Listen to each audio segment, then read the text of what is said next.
Είχα λοιπόν υπολογίσει, όταν ήταν να πάω, όταν μου κάνανε την προσφορά εργασίας, μου λέει ένας φίλος, ασθενός φίλος, μου λέει, ξέρεις, έχω υπολογίσει ότι για να πας στο εξωτερικό να δουλέψεις πρέπει να βγάζεις τα διπλά από όσα βγάζεις εδώ, αλλιώς δεν αξίζει. Πόσα βγάζεις εδώ? Κοίταξε εγώ πόσα βγάζω εδώ. Του λέω 200.000 βγάζω. Ήτανε καλά λεφτά 200.000 το μήνα τότε. Εκεί πόσα θα παίρνεις? Κοιτάω 108.000 θα παίρνω. Βέλγικα φράγκα όμως, όχι ελληνικά.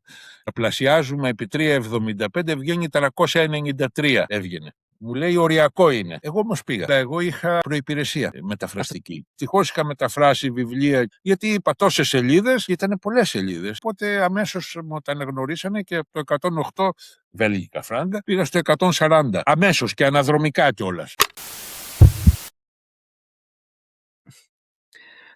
Χαίρετε. Ακόμη ένα επεισόδιο. Εδώ με τον αγαπητό κύριο Νικόλαο. Παρακαλώ, ποιος είστε, με τι ασχολείστε αυτόν τον καιρό, πείτε μας 2 λόγια για τους ακροατές μας. Καλησπέρα. Νίκος. Όχι Νικόλαος, αλλά και εσύ βλέπω Αντώνιος. Δηλαδή, τι γίνεται, ο τρόπος που εισάγονται στο Facebook και στα social γενικά και στο ίντερνετ τα ονόματά μας έχει φέρει μία παλινόρθωση, να το πούμε έτσι, αναβίωση των ακέραιων ονομάτων, και έτσι βλέπεις Νικόλαος, Αντώνιος, οτιδήποτε, ενώ Νίκος λέγαμε. Εγώ μάλιστα για κάποιο λόγο όταν έφυγα στο εξωτερικό, που θα πούμε αργότερα ίσως πώς έφυγα, είχα δώσει το όνομα Νίκος και στην υπηρεσία μου και σε άλλα διάφορα σημεία. Με αποτέλεσμα, όταν έβγαζε εισιτήρια με τη Lufthansa που έχει ένα Miles and More,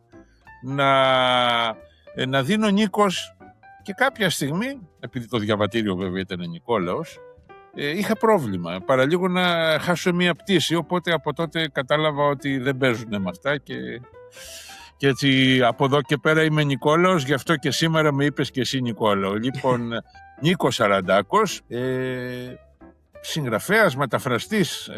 Σαν μεταφραστής βιοπορίστηκα. Όπως ξέρεις, συγγραφέας είναι πολύ λίγοι στην Ελλάδα που ζουν από την πένα τους. Να είναι 20, μπορεί και να μην είναι ούτε 20. Άρα οι περισσότεροι άλλοι που γράφουν, δεν λέω ότι είναι χόμπι, αλλά οπωσδήποτε δεν βιοπορίζονται από αυτό. Μπορεί να κάνουν μια άλλη δουλειά, μπορεί να είναι συνταξιούχοι, κάποιοι τυχεροί μπορεί να είναι πλούσιοι έτσι κι αλλιώς, αλλά είναι λίγοι. Άρα μεταφραστής, συνταξιούχος πια. Και αυτό. Γενικά, όπως απλά και για τους ακροατές μας, αυτό προσπαθούμε να δείξουμε όλες τις πτυχές, δηλαδή και νεότερους ηλικία και μεγαλύτερους ηλικία και οτιδήποτε δηλαδή τους τράβηξε μπρος ή πίσω από Ελλάδα και εξωτερικό. Οπότε γι' αυτό πιστεύω ότι θα είναι πάρα πολύ ενδιαφέρουσα συζήτηση μαζί σας σήμερα. Μαζί σου, συγγνώμη, είπαμε να γυρίσουμε στον ελληνικό. Επίσης, να πω και αυτό, αφού αναφέραμε για τα ονόματα, είναι και πολύ έτσι φάνη αστεία ιστορία για ιδίως αυτούς που είναι στην Ελλάδα, ότι το Αντώνιος Αντώνης είναι μια απλή ερώτηση, απλή απάντηση στην Ελλάδα. Αλλά ιδίως στο εξωτερικό, εμείς, ξέρετε, όταν μπαίνεις σε μια εταιρεία, με τη μία μπαμ σου βάζουν το official name. Άρα, όταν εγώ μου βγαίνει το email μου βγαίνουν όλα μου τα στοιχεία σε Αντώνιος Πέτσας, είναι πάρα πολύ δύσκολο να πείσω μετά τον οποιονδήποτε να με φωνάζει με Αντώνης ή Άντωνη ή οτιδήποτε. Καταλάβατε, πιο εύκολο, πιο αγγλιστή, να σου το πω έτσι, χαριτολογώντας. Γι' αυτό δηλαδή είναι κάποια πράγματα εύκολα ή δύσκολα, αλλά στο τέλος της ημέρας. Υποθέτω ότι και ας υποθέσουμε στα διάφορα εταιρικά μαζόξεις και τα λοιπά, σου λέει Χάι Αντώνιος ο συνάδελφος. Ναι. Γι' αυτό λέω από ένα σημείο κοιτά, παρετήσε και λες Αντώνιος και στη Λουφτάζα και στην Αιτζίαν και στην δουλειά. Και ναι, όσο αξίμωρο και αν ακούγεται για κάποιον στην Ελλάδα. Ωραία. Να πάμε έτσι σιγά σιγά στο πούμε, εντάξει, λίγο σε ιστοριακά θέματα.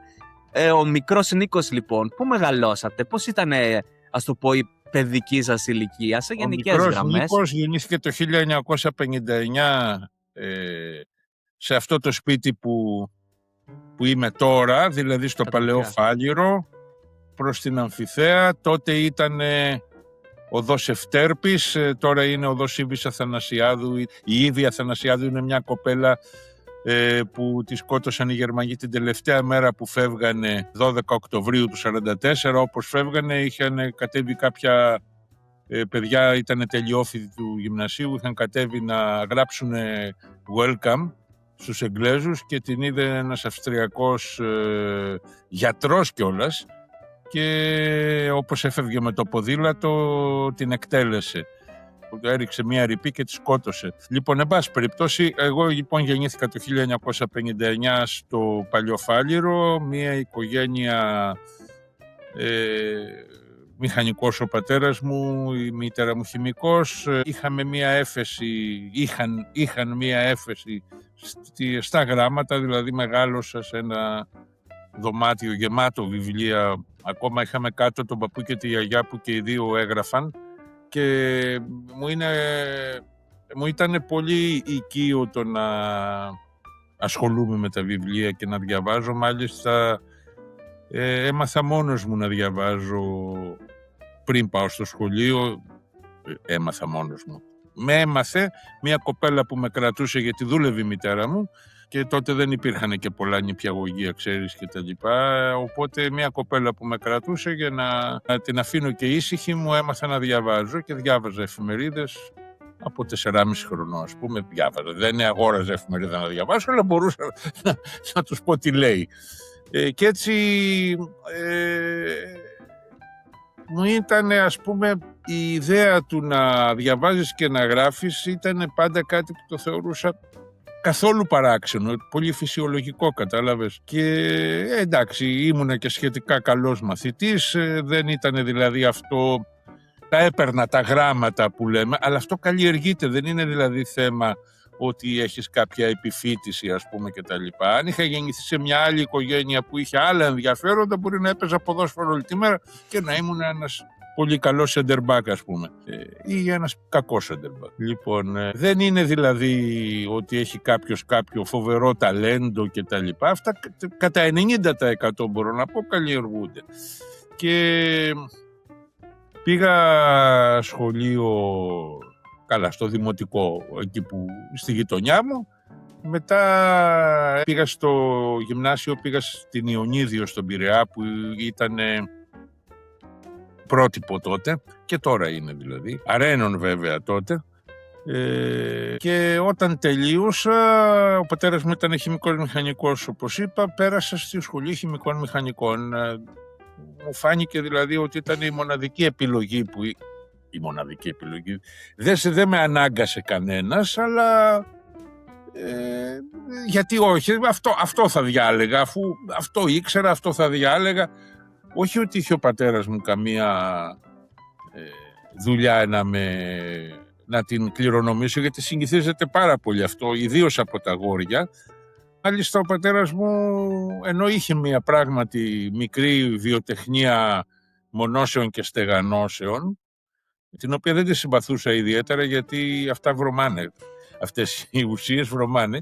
Ενώ είχε λοιπόν αυτή την εταιρεία, περίπου όταν εγώ ήμουνα στο Πολυτεχνείο την έκλεισε και έγινε υπάλληλος στην Αγροτική Τράπεζα στο τμήμα τεχνικών έργων, γιατί η Αγροτική τότε υπήρχε, η Αγροτική Τράπεζα τώρα ακούει κανένας, δεν υπάρχει αυτό το πράγμα πλέον, αλλά τότε ήταν μια τράπεζα πολύ σημαντική, η οποία είχε το χαρακτηριστικό ότι χρηματοδοτούσε έργα στους αγροτικούς συνεταιρισμούς της χώρας, οπότε έπρεπε να υπάρχει μια ομάδα τεχνικών οι οποίοι γυρίζανε την Ελλάδα και βλέπανε, ας πούμε, ότι ο αγροτικός συνεταιρισμός Σύνης έχει ένα πρόβλημα στο βιολογικό καθαρισμό του. Λέω τώρα κάτι τέτοια παραδείγματα. Οπότε δεν κληρονόμησα λοιπόν τη δουλειά του πατέρα μου. Αντίθετα αλλαξοπίστησα. Γιατί όταν τελείωνα το Πολυτεχνείο είχα τότε είχε έρθει ένας λαμπρός καθηγητής από την Αμερική, ο Γιώργος Στεφανόπουλος λέγεται, γιατί ακόμα είναι και μάλιστα είναι ενεργός. από ό,τι είδα σε ένα reunion που κάναμε. Λοιπόν, όταν τελείωνε είχε έρθει αυτός ο οποίος μας είχε έτσι, επειδή ήταν νέος πολύ και πολύ έτσι λαμπερός, μας είχε γοητεύσει και είχα κάνει μια διπλωματική εργασία σε αυτόν, που δεν ήταν εδώ που τα λέμε χημικομηχανικά ακριβώς, ήταν περισσότερο επιχειρησιακή έρευνα, δηλαδή μαθηματικά μοντέλα με υπολογιστή, απλώς έκανες μοντέλο της ελληνικής πετροχημικής, που δεν υπήρχε, αλλά μιας ελληνικής πετροχημικής βιομηχανίας που θα ξεκινούσε, ας πούμε, από τις πρώτες ύλες και θα έφτανε στα τελικά προϊόντα.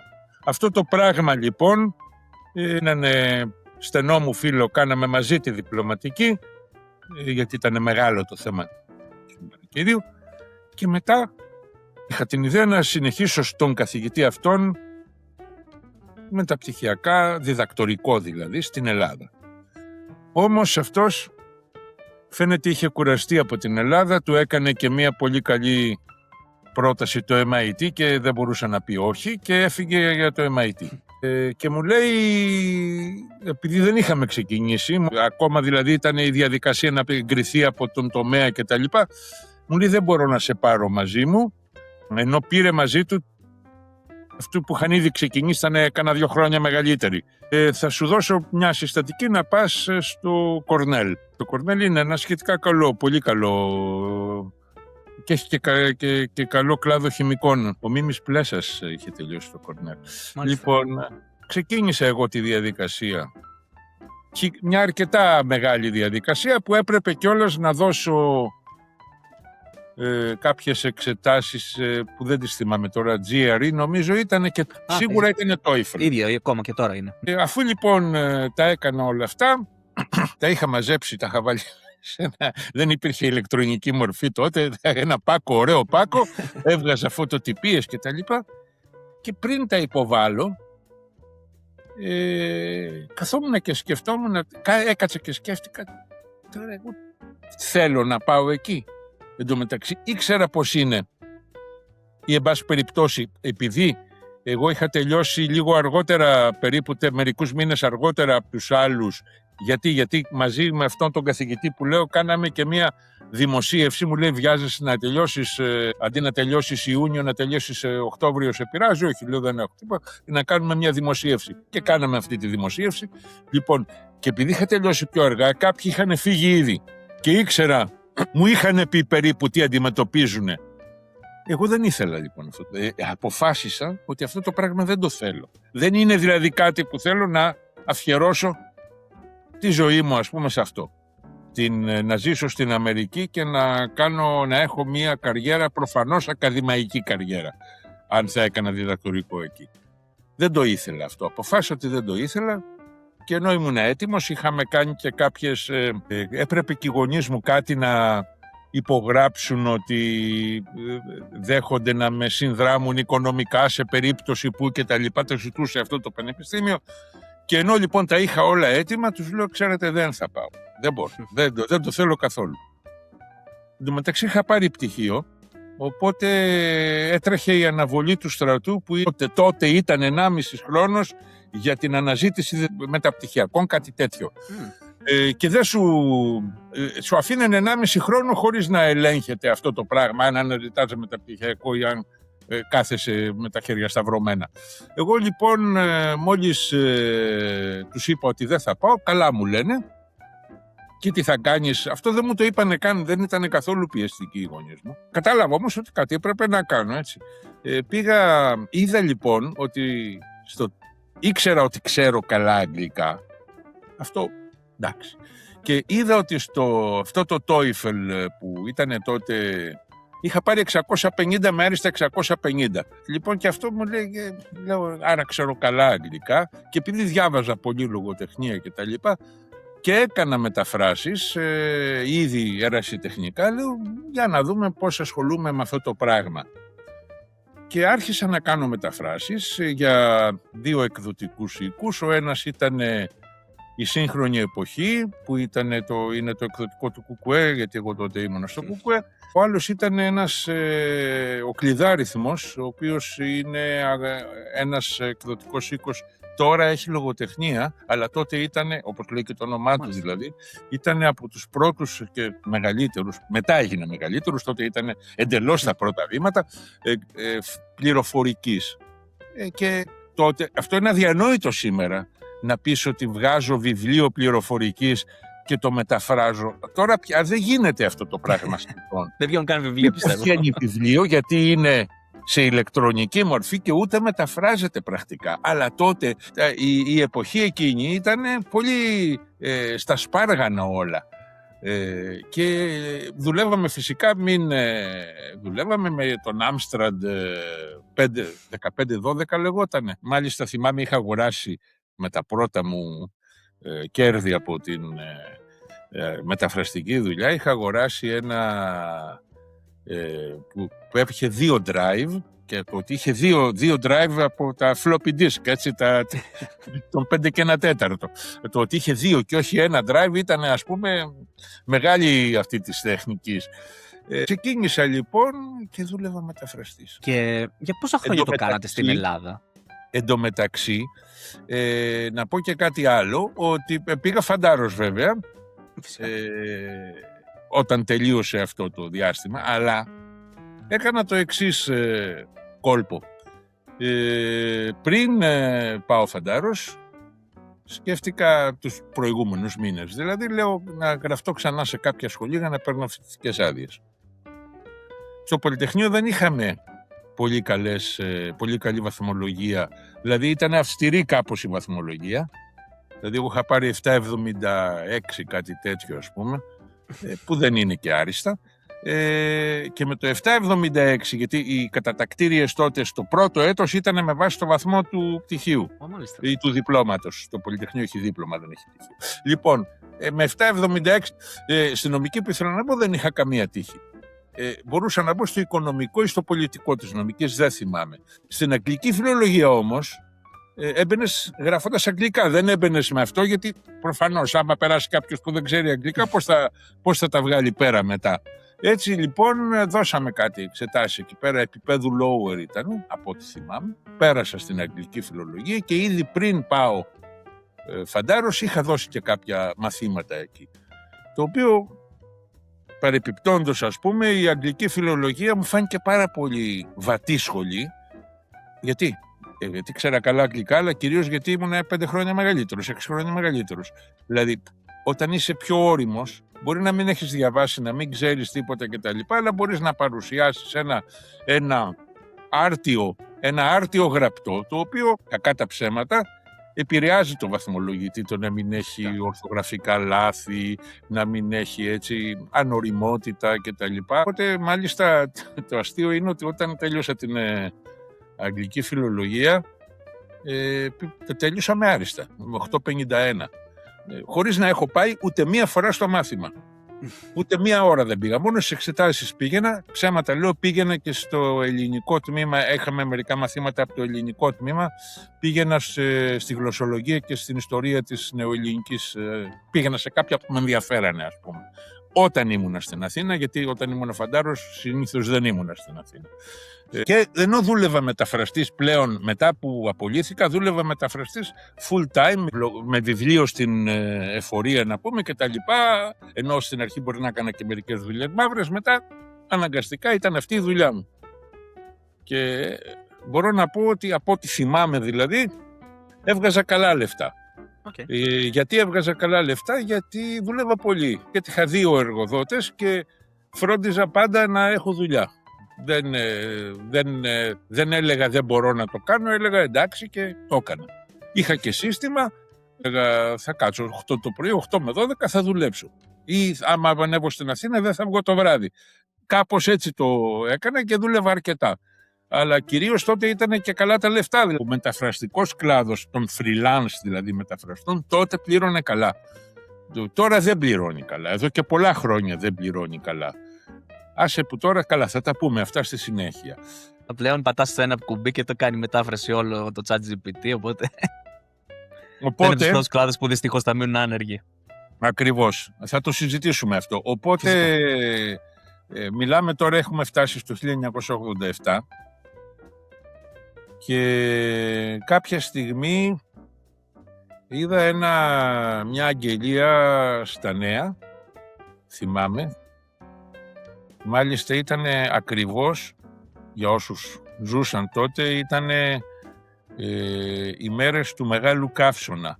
Καύσωνας το 87 ήταν ο πρώτος φωνικός καύσωνας, είπανε για 1.500, 3.000, ο καθένας έλεγε ό,τι ήθελε βέβαια, νεκρούς.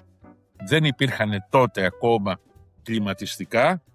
Από τότε μπήκανε, μπορώ να πω, από τότε άρχισαν να μπαίνουν τα κλιματιστικά. Ήταν ο καύσωνας που έφερε τα κλιματιστικά. Δηλαδή τότε δεν είχαν ούτε οι πλούσιοι κλιματιστικά. Κανείς δεν είχε. Ο πατέρας μου και ο παππούς μου παλιότερα συνεργάζονταν, δουλεύανε στο λεξικό του Ηλίου που το είχε ο Ιωάννης Πασάς, ο οποίος ήταν ένας πάμπλουτος επιχειρηματίας και χαρτέμπορος και δημοσιογράφος, αλλά μετά έκανε και εμπόριο χαρτιού και έβγαλε πάρα πολλά λεφτά. Είχε και ένα μουσείο στο όνομά του, το Μουσείο Πασά, έτσι. Λοιπόν, ήταν συλλέκτης τέχνης. Αυτός λοιπόν πέθανε στον καύσωνο του 87, επειδή στο σπίτι του, το νεοκλασικό στην οδό Επτανήσου στην Κυψέλη, δεν είχε κλιματισμό, κατάλαβες. Δηλαδή δεν ήταν κάτι, δηλαδή ήταν κάτι αδιανόητο να υπάρχει κλιματισμό. Ενώ τώρα είναι αδιανόητο να μην υπάρχει. Λοιπόν, και σου έλεγα ότι είδα στην εφημερίδα μια αγγελία ότι η Ευρωπαϊκή Ένωση ζητάει μεταφραστές.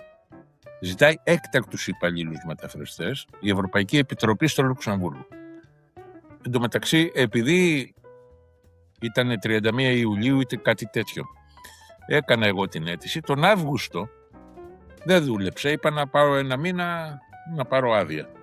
Και πήγα σε διάφορα μέρη.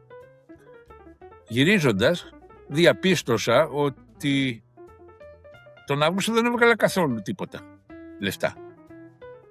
Άρα λέω, κοίτα να δεις, ενώ έβγαλες καλά λεφτά, όταν δεν δουλεύεις δεν βγάζεις. Και αυτό κάπως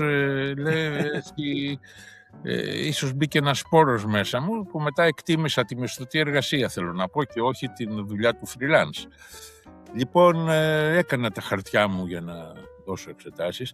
Αυτός ο διαγωνισμός τότε δεν ήταν κανονικός γενικός διαγωνισμός. Γιατί δεν ήταν ο ΕΠΣΟ δηλαδή που είναι σήμερα. Καταρχάς τότε δεν υπήρχε το ΕΠΣΟ, γινόντουσαν από τα όργανα. Κάθε όργανο έκανε το δικό του διαγωνισμό. Αλλά τι έγινε? Επειδή ο διαγωνισμός ο γενικός του ΕΠΣΟ, ο αντίστοιχος του ΕΠΣΟ, θέλει πάρα πολύ διαδικασία, πρέπει να γίνει να γίνει ζουρί, εξεταστική επιτροπή, πρέπει να γίνει, να κάνει, να δείξει, θέλει μήνες. Εν τω μεταξύ το ελληνικό τμήμα, το οποίο ήταν σχετικά νεαρό, είχε μία συρροή, είχε μείνει εκτάκτος, είχε χάσει πολλούς, διότι 3 γυναίκες συνάδελφοι είχαν εγκυμοσύνη και οι 3 ταυτόχρονα. Ένας άντρας έσπασε το πόδι του παίζοντας μπάλα και έμεινε και αυτός μερικούς μήνες έξω και τρομάξανε που δεν έχουν κόσμο και λένε να κάνουμε έναν έκτακτο διαγωνισμό για 1 χρόνο να τους φέρουμε και μετά θα έχει γίνει η διαδικασία του γενικού διαγωνισμού και θα κάνουμε γενικό διαγωνισμό. Κάναμε λοιπόν, γίνανε στην Πάντιο, γιατί έτσι λεγόταν τότε, τώρα λέγεται στο Πάντιο, γίνανε στην Πάντιο οι εξετάσεις, αγγλικά, γαλλικά.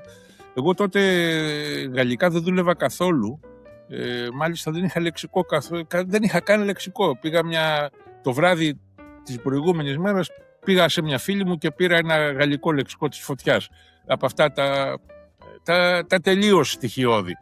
Αλλά ήξερα γαλλικά, γιατί τα είχα κάνει στο γυμνάσιο, όχι μόνο στο γυμνάσιο, στην Ιωνίδιο είχαμε γερούς καθηγητές γαλλικά. Είχαμε την Ελένη, την Καλιαμπέτσου, την Αΐμνηστη, ήταν και πολύ όμορφη και έτσι είμαστε αγοράκια εμείς και όλοι την είχαμε.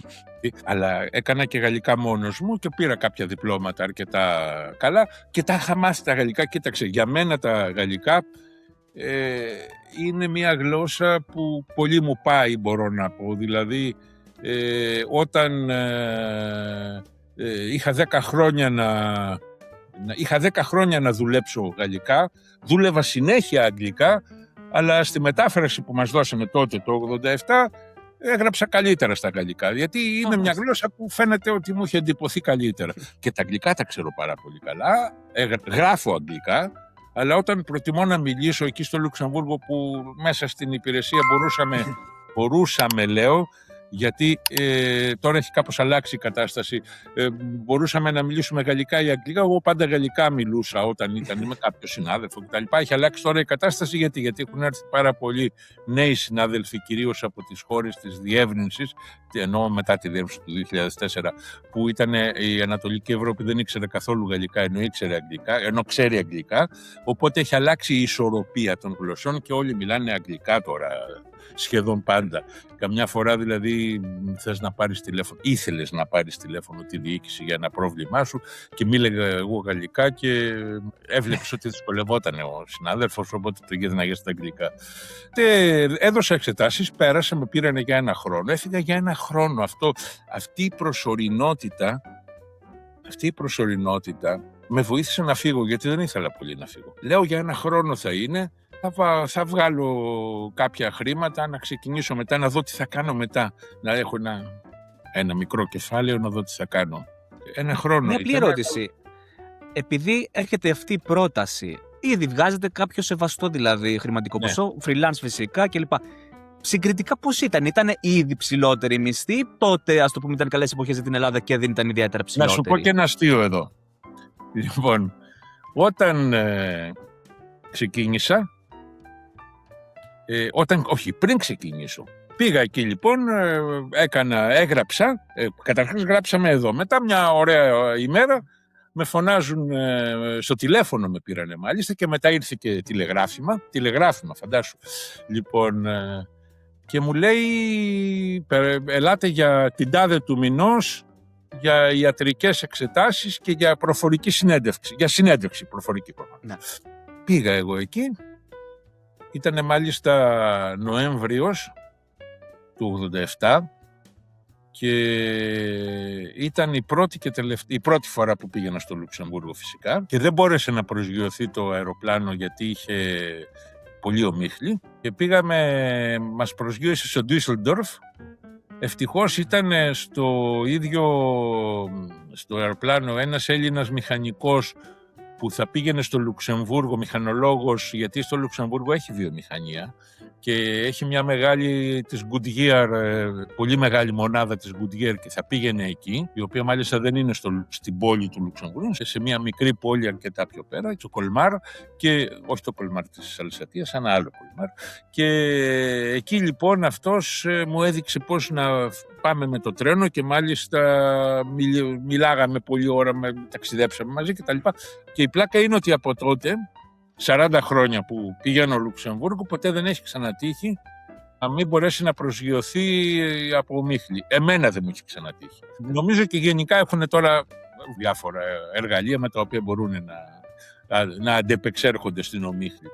Φτάνω λοιπόν εκεί πέρα, περνάω από την προφορική εξέταση, μου λένε μάλιστα κάποιος εκεί συνάδελφος που ήταν μηχανικός και αυτός, τι ήταν, μηχανολόγος ή ηλεκτρολόγος, καμιά 10 χρόνια μεγαλύτερος, μου λέει, δεν τους ενόχλησες μερικούς, αλλά επειδή χρειαζόμαστε μηχανικούς θα σε πάρω οπωσδήποτε εγώ. Αυτός γιατί τους ενόχλησα? Γιατί είχα πάει εγώ με άγνοια κινδύνου, ας πούμε, τότε. Είχα κάτι γένια τεράστια, κάτι μαλλιά έτσι αυτά. Ήμουν φρικτός πράγματι στην όψη. Και το πιο αστείο είναι ότι εκεί που μου λένε να σας κεράσουμε ένα καφέ για να μιλήσουμε στη συνέντευξη, λέω να ανάψω τσιγάρο. Και...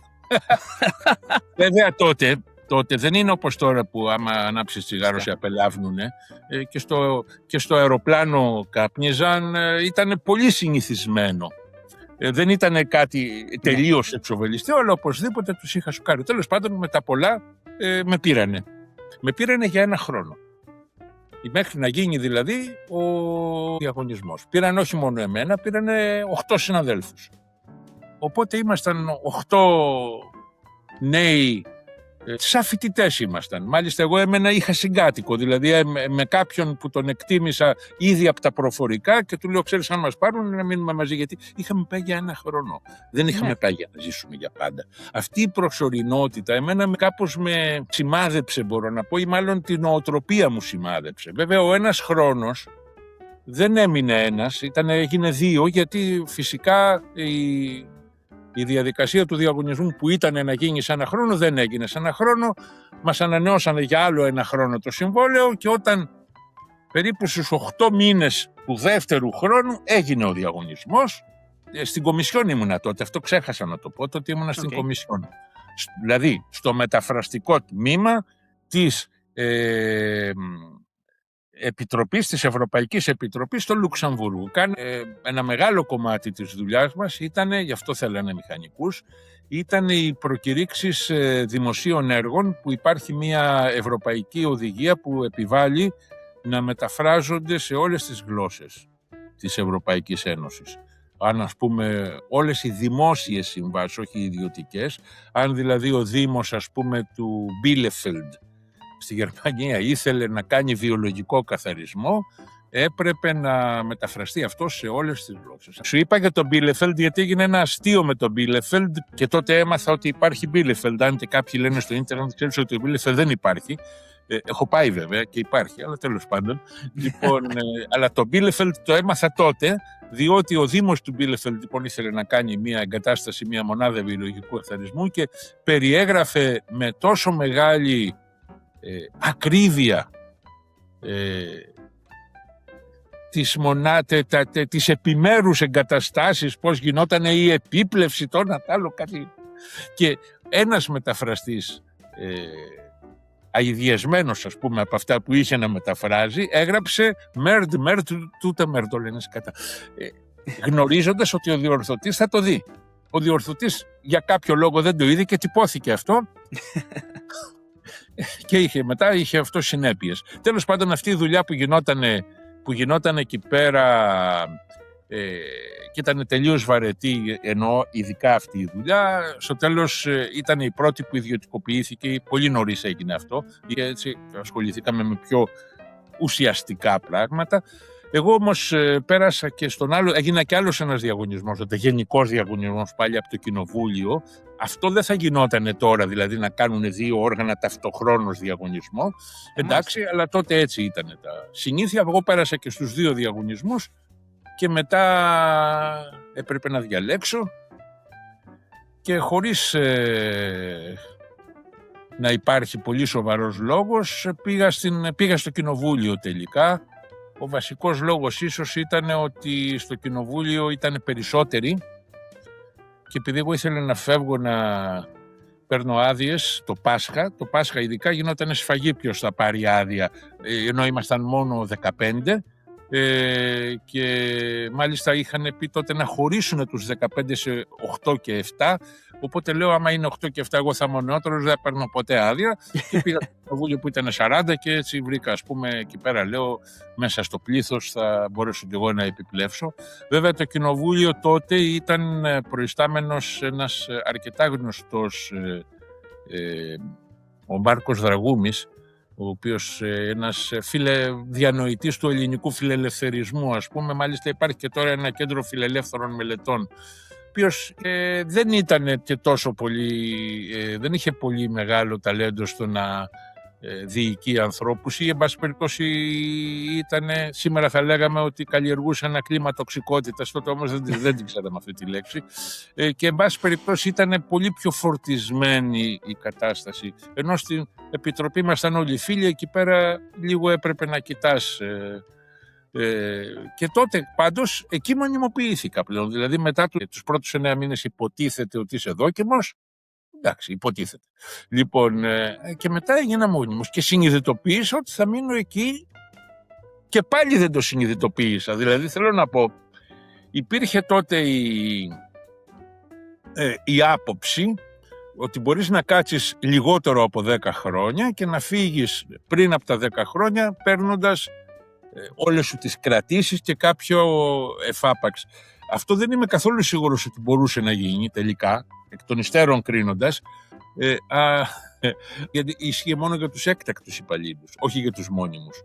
Αλλά, εν πάση περιπτώσει, είχαμε την άποψη η δεκαετία και η δεκαετία και η δεκαετία. Αυτό που σίγουρα συνέβαινε ήταν στις δεκαετίες θεμελίωνε συνταξιοδοτικό δικαίωμα, που βέβαια θα το έπαιρνα στα 60, όχι στα 40. Εγώ λοιπόν από τότε που μονιμοποιήθηκα, επειδή είχα και αυτό το της δεκαετίας, πάλι είχα μια αίσθηση προσωρινότητας και περισσότερο από τους άλλους τουλάχιστον, έτσι εκτιμώ. Δηλαδή έχει και ο Μπρέχτ κάπου ένα ποίημα για την εξορία που δεν θυμάμαι να το πω πώς το λέει, αλλά λέει ότι μην καρφώνεις το καρφί στον τοίχο για να κρεμάσεις το παλτό σου.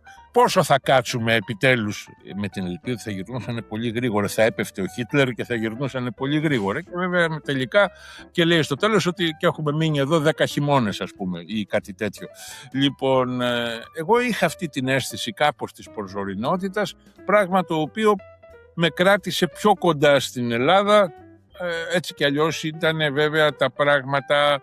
Ήταν εύκολο να ταξιδεύεις, αν και η απόσταση τότε ήταν μεγαλύτερη εντός εισαγωγικών, διότι πρέπει να σκεφτείς ότι μιλάμε για το 1990-91, πια δεν υπήρχε ίντερνετ, αλλά στην πραγματικότητα δεν υπήρχε για τον πολύ κόσμο, υπήρχε για κάποια πανεπιστήμια στην Αμερική. Οπότε ήταν η απόσταση μεγαλύτερη, αλλά οπωσδήποτε είχα την ευκαιρία να ταξιδεύω πολύ. Και έτσι αποφελήθηκα βέβαια τότε που ήταν και η κεντρική Ευρώπη, ταξιδεύαμε παντού, γιατί ξέρεις, το σκεφτόμουν σήμερα πάλι κατά σύμπτωση ότι η δική μου η γενιά δεν ζούσε τόσο πολύ το εξωτερικό και στο εξωτερικό. Εγώ δηλαδή έφυγα από την Ελλάδα πρώτη φορά το 1980, 21 χρονών, κάνα το Interrail αυτό το οποίο υπήρχε τότε, δηλαδή με ένα εισιτήριο, αλλά υπήρχε ας πούμε ένας περιορισμός συναλλάγματος που δεν μπορούσες να βγάλεις πάνω από $200, νομίζω 240, κάτι τέτοιο. Και είχα πάρει περισσότερα εγώ μαζί μου κρυμμένα, αλλά και πάλι δεν είχαμε πολλά λεφτά. Δηλαδή είχες πάρει περισσότερα, είχες πάρει 350 ας πούμε για ένα μήνα. Ναι. Λοιπόν, τα παιδιά μου καλά γεννηθήκαν έξω πες, αλλά βλέπω και όλα τα παιδιά της ηλικίας τους που κάνουν ταξίδια πάρα πολύ εύκολα στο εξωτερικό, πέρα από τα παιδιά που έχουν φύγει και δουλεύουν στο εξωτερικό. Τότε ακόμα ήμασταν στην παλιά μετανάστευση. Μάλιστα το Λουξεμβούργο είναι σχετικά κοντά στη Γερμανία και θυμάμαι ότι πηγαίναμε, ας πούμε, ακόμα ήταν ο Άρης στο μπάσκετ. Στις δόξες του. Ναι, έπαιζε ο Άρης στην Ευρώπη. Δεν υπήρχε Ευρωλίγκα. Στο αντίστοιχο της Ευρωλίγκας ήταν ο Άρης. Θυμάμαι, είχαμε πάει στη Γάνδη να τον δούμε στο πρώτο Final Four. Και άλλη μια φορά είχαμε πάει στην Κολονία, έπαιζε με μια ομάδα Σατούρν της Κολονίας και είχαμε χάσει το δρόμο για να πάμε στο γήπεδο και σταματάμε σε ένα ελληνικό εστιατόριο εκεί, καφενείο τι ήτανε, και μας είπε ο άνθρωπος πώς θα πάμε και μετά μας λέει, για να μας πει πώς θα πάμε, στις δεύτερες λάμπες θα στρίψετε αριστερά. Λάμπες εννοούσε τα φανάρια. Και μετά λέει κάπως έτσι με ζήλια και βρήκατε κάρτες, εννοώντας εισιτήρια. Λοιπόν, γιατί μιλούσε, μετέφερε κάποιες γερμανικές λέξεις στα ελληνικά. Αυτή ήταν η πρώτη μετανάστευση. Η μετανάστευση μεταπολεμική και στο Βέλγιο και στη Γερμανία. Είδαμε δηλαδή, βέβαια, καμία σχέση με το πώς ήταν το 55 ή το 50, αλλά βρήκαμε αυτούς. Δεν υπήρχε η μετανάστευση του 2010. Εμείς ήμασταν, θα μου πεις, τότε ήταν λίγοι οι Έλληνες στο Λουξεμβούργο. Μπορεί να μην ήταν 1000. Και ήταν το 80% ήταν ευρωυπάλληλοι ή υπάλληλοι του ΝΑΤΟ, γιατί έχει και μια υπηρεσία το ΝΑΤΟ την άμεσα με καμιά 50, ή τα παιδιά τους και οι οικογένειές τους.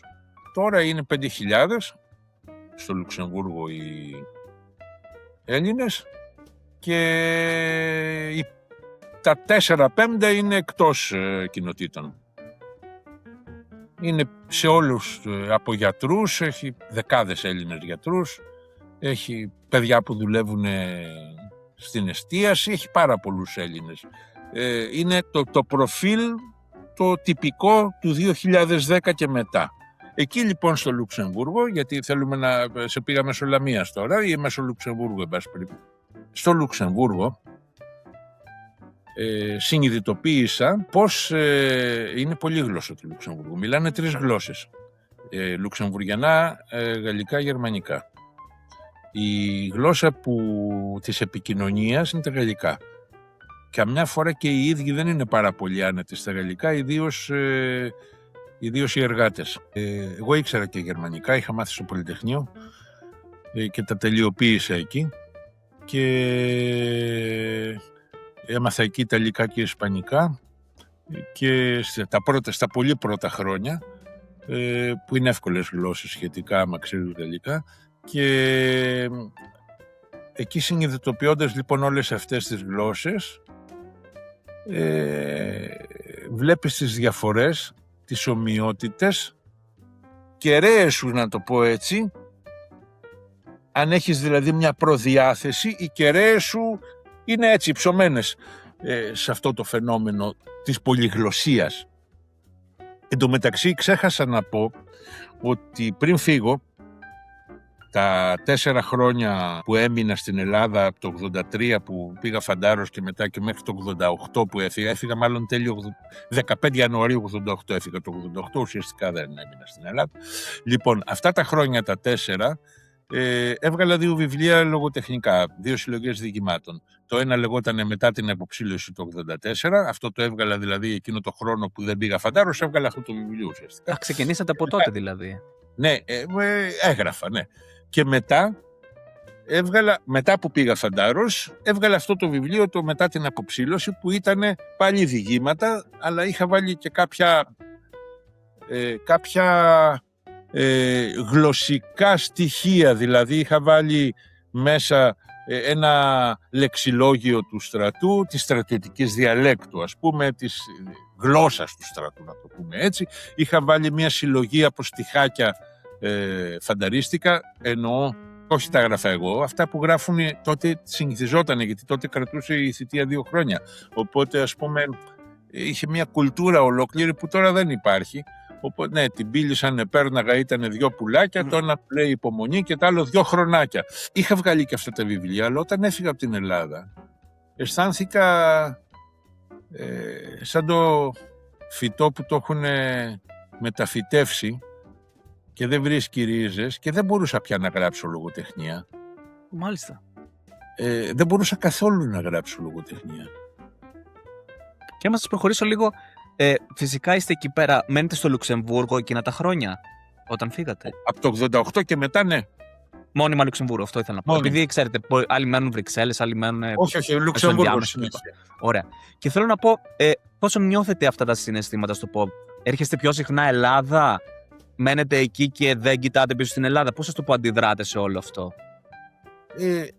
Η αντίδραση σε αυτό που είπα, ότι δεν μπορούσα πια να γράψω, δεν ήταν να έρθω στην Ελλάδα βέβαια, γιατί το ότι είχα ένα πολύ καλό περιβάλλον εργασίας και καλοπληρωμένη δουλειά. Είπαμε αυτό, συγγνώμη τώρα, να κάνουμε ένα... Γιατί ξεκίνησα από εκεί, πήγα μέχρι Λαμίας και ξέχασα να πάρω τσιγάρα. Γιατί είχα πάει να πάρω τσιγάρα. Λοιπόν, με είχες ρωτήσει για τις οικονομικές συνθήκες και πώς διάλεξα να μείνω έξω. Είχα λοιπόν υπολογίσει, όταν ήταν να πάω, όταν μου κάνανε την προσφορά εργασίας και έλεγε και πόσα θα παίρνω, καθαρά και μεικτά και καθαρά, μου λέει ένας φίλος, αυτός που είχαμε κάνει μαζί διπλωματική, στενός φίλος, μου λέει, ξέρεις, έχω υπολογίσει, λέει, ότι για να πας στο εξωτερικό να δουλέψεις πρέπει να βγάλεις τα διπλά από όσα βγάλεις εδώ, αλλιώς δεν αξίζει. Πόσα βγάζεις εδώ? Κοίταξε εγώ πόσα βγάζω εδώ, έτσι που είχα τα χαρτιά, γιατί σε όλα νόμιμα δηλωμένα, του λέω 200.000 βγάζω. Ήτανε καλά λεφτά 200.000 το μήνα τότε. Εκεί πόσα θα παίρνεις? Κοιτάω 108.000 θα παίρνω. Βέλγικα φράγκα όμως, όχι ελληνικά. Πλασιάζουμε επί 3,75, βγαίνει 393 έβγαινε. Μου λέει οριακό είναι. Εγώ όμως πήγα. Παρόλο που ήταν οριακό, πήγα. Άρα αλλά τότε δεν υπήρχε τεράστια διαφορά, θέλω να πω. τα διπλά ήταν. Πήγα, αλλά αμέσως μετά, επειδή αυτός ήταν ο εισαγωγικός βαθμός που αντιστοιχούσε τα 108, αλλά εγώ είχα προϋπηρεσία μεταφραστική. Σας τη μέτρησαν. Δεν τη μέτρησαν αυτόματα, έκανα μια αίτηση, πήρα κάποια χαρτιά από το... γιατί δεν ήμουνα υπάλληλος ώστε να έχω ένα χαρτί, δούλεψα 3 χρόνια, αλλά έπρεπε, λέει, να βάλω τι βιβλία έχω μεταφράσει, και ευτυχώς είχα μεταφράσει βιβλία και όχι, ας πούμε, φυλάδια, γιατί είπα τόσες σελίδες και ήταν πολλές σελίδες, οπότε αμέσως μου τα αναγνωρίσανε και από το 108 βέλγικα φράγκα πήγα στο 140, αμέσως και αναδρομικά κιόλας. Οπότε η σύγκριση πλέον ήταν πιο εύκολη για να μείνεις εκεί. Λοιπόν, αλλά έλεγα πριν ότι ήταν ένα περιβάλλον το οποίο είχε, παρόλο που είπα ότι στο κοινοβούλιο ήταν κάπως τοξικό κτλ., παρόλα αυτά είχε χαλαρή εργασιακή.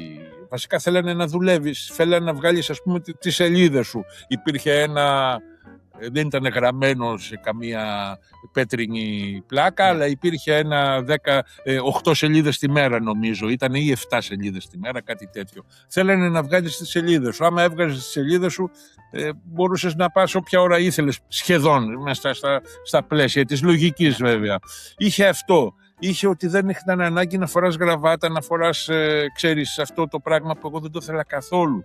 Είχε ότι με πήρανε χωρίς να έχω κάποιο γνωστό, κάποιο μέσον κτλ. Αυτό με είχε ενοχλήσει πολύ στην Ελλάδα, όσο ήμουνα, παρόλο που με είχε ενοχλήσει εντός εισαγωγικών θεωρητικά. Δηλαδή δεν έσπασα τα μούτρα μου κάπου και είχα παράπονο, αλλά ήξερα ότι έτσι είναι και είχα παραδείγματα από άλλους.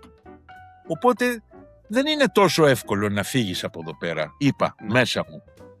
Παρόλο λοιπόν που εγώ πήγα με την προδιάθεση να φύγω, δεν έφυγα, έμεινα. Απλώς στην αρχή δεν είπα ότι θα μείνω. Δεν έλεγα βέβαια θα φύγω. Υπήρχαν κάποιοι που λέγανε άντε πότε θα φύγουμε. Έχω γράψει και ένα θεατρικό που το παίξαμε το 1994 στο Λουξεμβούργο. Είχαμε ένα σύλλογο Ελλήνων εκεί. Υπάρχει ακόμα φυσικά.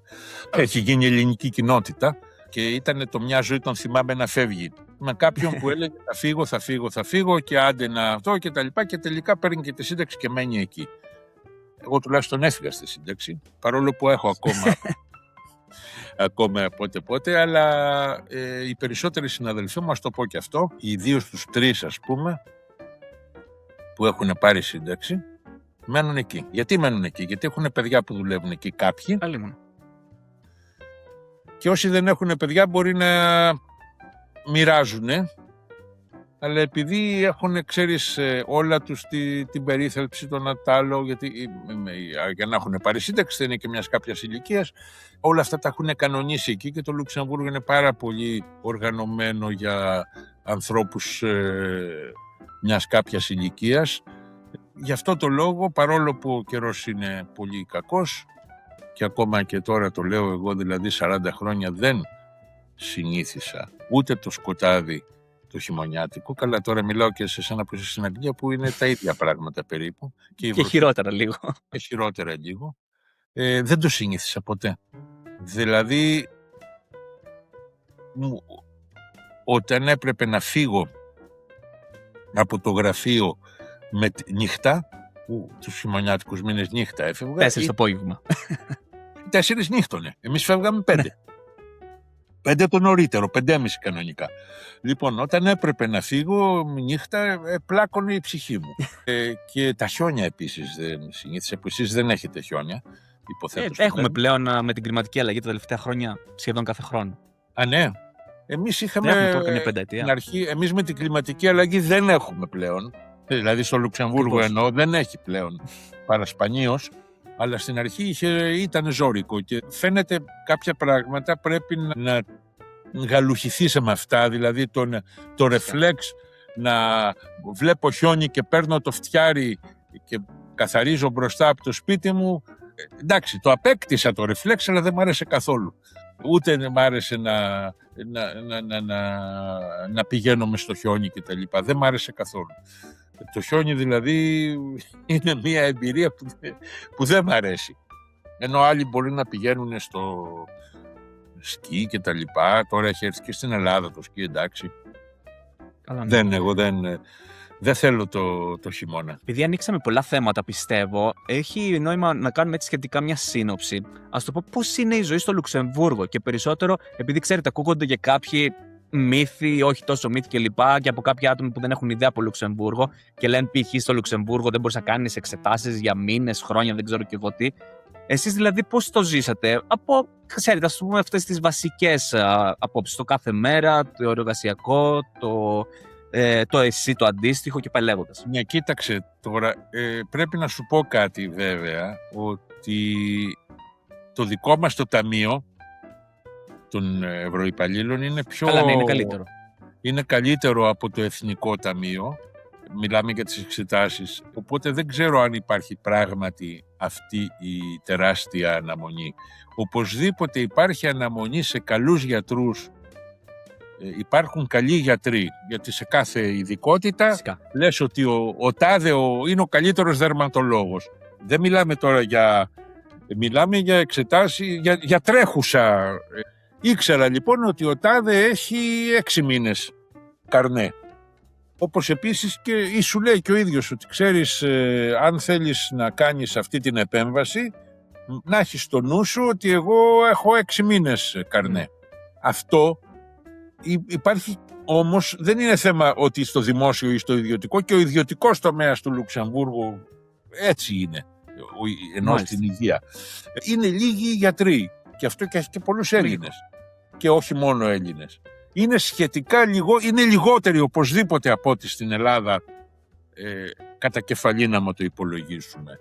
Εμείς είχαμε στο δικό μας ταμείο βέβαια, όταν πηγαίναμε στο νοσοκομείο, που ποτέ δεν είχα τέτοιο πρόβλημα για τους 6 μήνες που λέει και τα λοιπά, όχι, δόξα τω Θεώ δεν είχα και κάτι πολύ επίγον, αλλά όποτε χρειάστηκε πολύ γρήγορα βρήκα. Απλώς στο δικό μας το ταμείο είχε το καλό ότι μπορούσες για κάτι να πας στη Γερμανία, στη Γαλλία, ενώ αν ήσουν εκεί ασφαλισμένος έπρεπε να πάρεις ένα χαρτί ότι δεν σε καλύπτει το Λουξεμβούργο.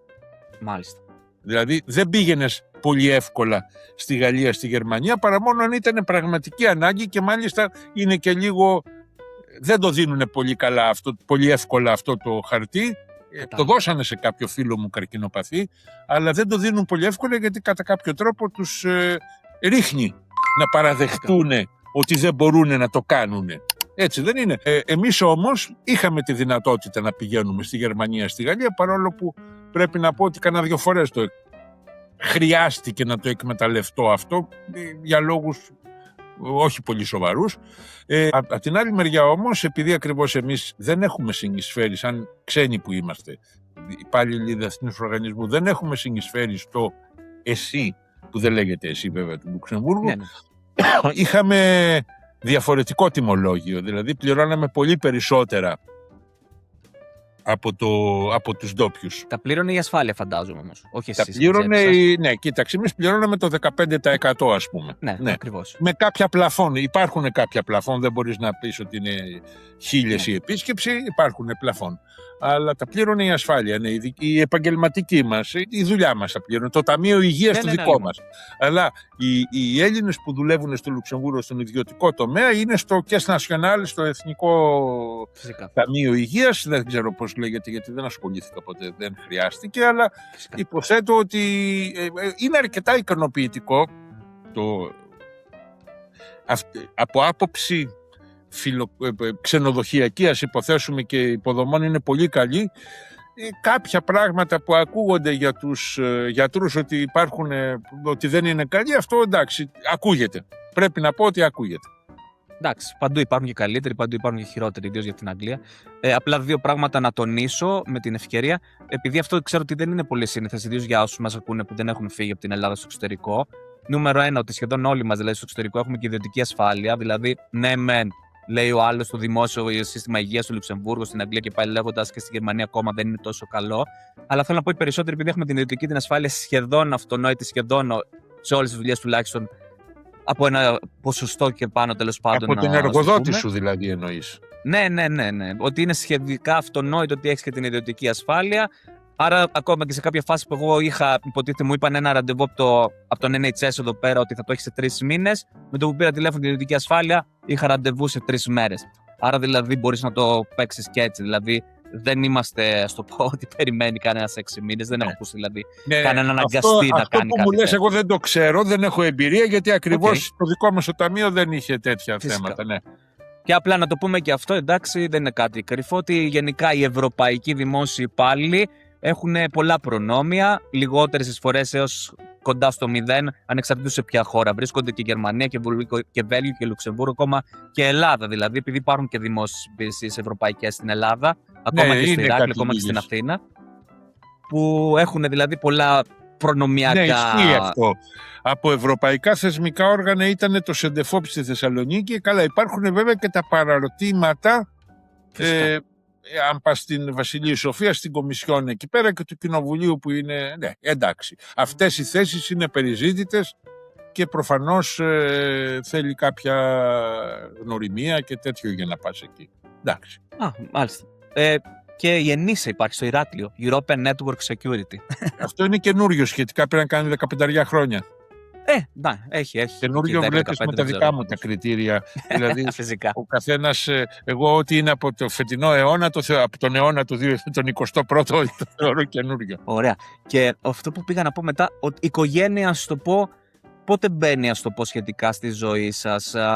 Τα παιδιά μου στο Λουξεμβούργο γεννηθήκαν, τη γυναίκα μου στο Λουξεμβούργο τη γνώρισα. Τη γνωρίσατε εκεί, αυτό ήθελα να πω. Ναι. Επειδή άλλοι π.χ. τη γνωρίζουν Ελλάδα και έρχεται μαζί, υπάρχει κάποιο δράμα ή όχι? Έτυχε να φύγω ελεύθερος. Λίγο πριν δηλαδή έτυχε να φύγω, να χαλάσει κάτι και έτυχε να φύγω ελεύθερος. Δεν το είχα προγραμματίσει, άλλωστε δεν είχα προγραμματίσει καν ότι θα φύγω. Και όπως σου είπα πριν, τα πρώτα χρόνια ήμασταν τελείως ανέμελη φοιτητική ζωή. Μετά σιγά σιγά τα παιδιά οπωσδήποτε σε αναγκάζουν να σκεφτείς άλλα πράγματα και να γίνεις πιο υπεύθυνος. Κάποια στιγμή η υπόλοιπη οικογένεια κατέβηκε στην Ελλάδα και εγώ, επειδή δεν ήθελα να φύγω νωρίς, συνέχισα να δουλεύω, γιατί σκέφτηκα να γυρίσω, αλλά δεν βρήκα κάτι. Δεν είναι εύκολο να βρεις κάτι μετά τα 40 και τα λοιπά, και όταν έχεις καλομάθηκα κατά ψέματα, έτσι. Τα παιδιά δηλαδή σε τι ηλικία κατέβηκαν Ελλάδα? Τα παιδιά κατέβηκαν Ελλάδα, έκαναν στην Ελλάδα το σχολείο, το περισσότερο σχολείο. Μάλιστα. Okay. Ναι, για διάφορους οικογενειακούς λόγους χρειάστηκε να κατέβουν νωρίτερα, ναι. Απλά ήθελα να ρωτήσω αν υπήρχε του στυλ το κριτήριο ότι υπάρχει καλύτερο σχολείο, λέγω τώρα, στην Ελλάδα αντί για Λουξεμβούργο, ή δεν υπάρχει κάτι τέτοιο σαν σκέψη? Κοίταξε να δεις, για το ελληνικό σχολείο του Λουξεμβούργου, εγώ έχω ίδια εμπειρία, μικρή ίδια εμπειρία, αλλά υπάρχουν κάποια παράπονα τα οποία κυρίως βασίζονται στην μοναδικότητα. Δηλαδή θέλω να πω ότι είναι μόνο ένα. Δηλαδή όταν εδώ έχεις πας σε ένα σχολείο, ακόμα και δημόσιο να είναι, μπορείς, άμα κάτι δεν είναι αυτό, πας σε άλλο σχολείο. Και προφανώς αν πας σε ιδιωτικό σχολείο, διαλέγεις εσύ το σχολείο του παιδιού σου. Εκεί είναι ένα μόνο σχολείο. Χαζή ερώτηση. Υπάρχει ελληνικό σχολείο στο Λουξεμβούργο, δηλαδή? Υπάρχει ευρωπαϊκό σχολείο που έχει ελληνικό τμήμα. Για τους ευρωϊπάλληλους είναι αυτό. Για πολλά χρόνια δεχότανε, και ακόμα δέχεται, αλλά δεν ξέρω ακριβώς το καθεστώς, δεχότανε και υπαλλήλους Ελλήνων και παιδιά Ελλήνων που ήταν όχι ευρωϊπάλληλοι. Αλλά κατάλαβα. όταν πολυστέψανε, πληθύναν οι Έλληνες, είναι πιο δύσκολο. να σε δεχτούν. Άσε που για να σε δεχτούν θα πληρώσεις. Ενώ τον ευρωυπάλληλο δεν το πληρώνει, είναι προσφορά της δουλειάς. Ναι. Αυτό που παραπονιόντουσαν οι Έλληνες γονείς, από ό,τι θυμάμαι λοιπόν, είναι ότι όταν ο καθηγητής της χημείας, σας υποθέσουμε, στο γυμνάσιο δεν είναι καλός, δεν έχεις εναλλακτική λύση. Όταν ο δάσκαλος δεν είναι καλός, δεν έχεις εναλλακτική λύση. Αυτό παραπονιόντουσαν. Ίσως ήταν πάντως και πολύ απαιτητική, αλλά υπάρχει αυτή η ιδιαιτερότητα ότι το παιδί ζει σε ένα πολύγλωσσο περιβάλλον. Δηλαδή, θέλω να πω ότι μετά τα παιδιά αυτά τα περισσότερα είναι προσανατολισμένα στο να συνεχίσουν τις σπουδές τους στην Ευρώπη. Τα παιδιά που τελειώνουν το Ευρωπαϊκό Σχολείο του Λουξεμβούργου. Το Λουξεμβούργο για κάποιο περίεργο λόγο δεν είχε πανεπιστήμιο έτσι όπως το εννοούμε εμείς. Δηλαδή είχε μόνο πρώτα έτη σε ιατρική, σε αυτό, πρώτα έτη μόνο. Μετά φεύγανε με κάποιο οργανωμένο τρόπο και πηγαίνανε ή στη Γαλλία ή στη Γερμανία ή στο Βέλγιο. Αυτό ισχύει ακόμα και σήμερα? Όχι. Όταν πήγα εγώ ισχύει αυτό. Μάλιστα. Αυτό τι σημαίνει? Ότι δεν είχε και νεολαία στο δρόμο, στους δρόμους. Λογικό.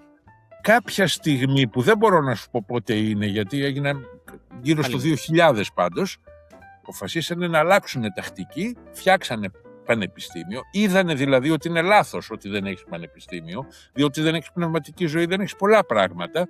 Και έτσι, ενώ είχαν πανεπιστημιακά τμήματα μικρά και αυτό, φτιάξανε πλήρως ανεπτυγμένο πανεπιστήμιο. Η χώρα είναι πλούσια, βάλανε πολλά λεφτά.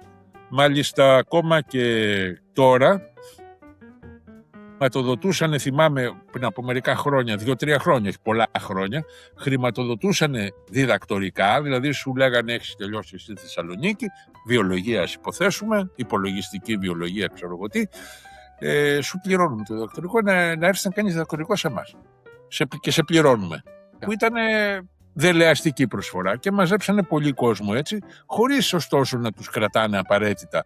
Ήταν δηλαδή, ξέρω πολλούς που μόνο ήρθανε, υποστηρίξαν το διδακτορικό, φύγανε. Βέβαια στην πράξη οι μισοί μένουνε, γιατί κάτι άλλο βρίσκουνε κάτι στον ιδιωτικό τομέα. Ναι. Συνήθως θα είναι σε κάτι που έχει πέραση το διδακτορικό, που σου χρηματοδοτούν, δεν θα είναι ας πούμε στη λογοτεχνία της Ελλάδας. Άρα βρίσκεις ας πούμε πιθανώς κάποια δουλειά και μένεις στο Λουξεμβούργο. Αλλά θέλω να πω ότι το πανεπιστήμιο το φτιάξανε αργά. Εκεί ήθελα να καταλήξω. Και πάω πίσω σε εσάς. Μείνατε εκεί 30-35 χρόνια, αν δεν κάνω λάθος. Μέχρι που πήρατε 36 χρόνια. Και πέρατε λοιπόν την απόφαση κάποια στιγμή, φυσικά συμπληρώσετε τα χρόνια, να βγείτε στη σύνταξη. Και μετά κάνετε, φυσικά μπορείτε να μας πείτε περισσότερα, την απόφαση γυρνάω Ελλάδα επιτέλους μετά από 36 χρόνια. Ήταν σίγουρο ότι θα έρθω Ελλάδα, διότι είχε έρθει και η οικογένεια νωρίτερα. Ήταν σίγουρο ότι θα έρθω Ελλάδα. Απλώς έλεγα να έρθω νωρίτερα, αλλά η πανδημία μου άλλαξε τα σχέδια. Ναι, δηλαδή θα μπορούσα να φύγω από το 21, αλλά ήταν μες στην πανδημία το 21 και μετά είχα και κάποιες εκκρεμότητες εκεί που με κρατήσαν εκεί. Ωραία. Και σήμερα, στο πω, γυρίσατε πίσω στην Ελλάδα. Αν δεν κάνω λάθος, είστε ενεργός ακόμα κλπ. Με τι ασχολείστε? Από αρχές Δεκεμβρίου του 24. Μάλιστα. Δηλαδή, επειδή ακριβώς δεν έφυγα τότε που είπα να εξαντλήσω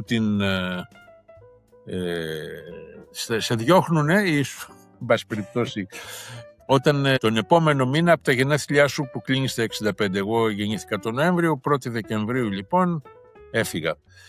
Για να μείνω, αν ήθελα να μείνω, πολύ σπάνιο να σου πούνε εντάξει μείνε κι άλλο αν θέλεις και τα λοιπά. Υπάρχει η δυνατότητα, αλλά είναι σπάνιο. Πολύ εγώ ούτε καν το επιχείρησα. Είπα να τελειώνω, έκλεισα τις δουλειές μου και γύρισα στην Ελλάδα. Και πώς πάει η επιστροφή στην Ελλάδα, πώς θα βλέπετε τώρα μετά από τόσα χρόνια? Κοίταξε να δεις, εμείς είμαστε, όπως είπα και πριν, μας έχουν καλομάθει και ένα από τα στοιχεία που ήταν ότι μας έχουν καλομάθει είναι ότι σου δίνουν τη δυνατότητα, σου έδιναν τη δυνατότητα και ισχύει ακόμα δηλαδή, τα τελευταία 3 χρόνια να δουλεύεις μισό ωράριο και να πληρώνεσαι βέβαια λιγότερο, Και έτσι εγώ ένα μήνα δούλευα, ένα μήνα ήμουν στην Ελλάδα. Τα τελευταία 3 χρόνια, σχεδόν 3 χρόνια. Αυτή η δυνατότητα είναι μόνο για 3 χρόνια. Εγώ την πήρα από το Μάιο του 22 μέχρι το Δεκέμβριο του 24, μέχρι το Νοέμβριο του 24. Έκανε πολύ ομαλή την προσγείωση. Ταυτόχρονα την αποξένωση από το Λουξεμβούργο την επιτάχυνε, μπορώ να σου πω. Δηλαδή, μάλιστα, έγινε το εξής, ότι για λόγους συγκυριακούς οι παλιοί μου συνάδελφοι όλοι πήραν σύνταξη περίπου την ίδια εποχή με μένα και ήρθαν πάρα πολλά καινούργια παιδιά. Εμείς τώρα τότε ήταν και η πανδημία, είχαμε τηλεεργασία και μετά έπρεπε να ερχόμαστε 1-2 μέρες τη βδομάδα στο γραφείο. Εντάξει, εγώ πήγαινα 1 φορά τη βδομάδα. Πήγαινα λοιπόν 1 φορά τη βδομάδα. Χαιρετούσα, μου συστήνανε ένα καινούργιο συνάδελφο που μόλις είχε έρθει, 1 καινούργια συνάδελφο που μόλις είχε έρθει. Γεια σου, είμαι ο Νίκος, είσαι η Αναστασία, τον Ατάλο, συζητούσαμε και τα λοιπά, λέγαμε 5 κουβέντες. Εγώ μετά ξαναπήγαινα την επόμενη εβδομάδα. Μπορεί και να μην την έβλεπα. Μετά έλειπα 1 μήνα. Μετά όταν ξαναπήγαινα, έλεγα να, η καινούργια συνάδελφο που δεν την ξέρω. Και αυτή έλεγε να, ο Γιώργος που είχε Αλσχάιμερ. Δηλαδή, θέλω να πω, άμα βλέπεις έναν άνθρωπο 1 φορά το δίμηνο, προφανώς δεν γίνεσαι φίλος μαζί του και τα λοιπά, δεν αποκτάς. Δηλαδή, και έτσι ενώ φύγανε όλοι, έτυχε να φύγουν σχεδόν όλοι οι άνθρωποι που μαζί τους είχα περάσει 40 χρόνια και ανανεώθηκε το τμήμα, οπότε ήταν και η αποξένωσή μου πιο εύκολη. Κυρίως η πανδημία έπαιξε πολύ σημαντικό ρόλο σε αυτό.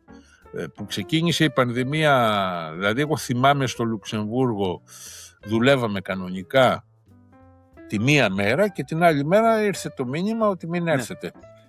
Γιατί έγινε αυτό? Γιατί το προσωπικό της ασφάλειας, οι σεκιουριτάδες που τους λέμε, ήταν από εξωτερική εταιρεία και ήταν όλοι Γάλλοι της περιοχής εκεί, της Κοντίνης, που συνορεύει, ο νομός του Μοζέλα. Αυτός λοιπόν ο νομός, οι Γάλλοι το έχουν με τους νομούς το σύστημα, τότε είχαν τους κόκκινους νομούς, κηρύχθηκε κόκκινος κάποια μέρα και σημαίνει ότι δεν μπορούσαν πια να έρθουν, και από τις 10 Μαρτίου του 20 σταμάτησα και δούλευα στο σπίτι, υποχρεωτικά, δεν μπορούσες να πας στο γραφείο. Μάλιστα κάποιοι είχαν αφήσει στο γραφείο κάποια πράγματα που τα χρειαζόντουσαν και έπρεπε μετά να γίνει ολόκληρη διαδικασία για να πάνε να τα πάρουν, και μείναμε στο σπίτι και γυρίσαμε στο γραφείο δειλά Σεπτέμβριο του 21, δηλαδή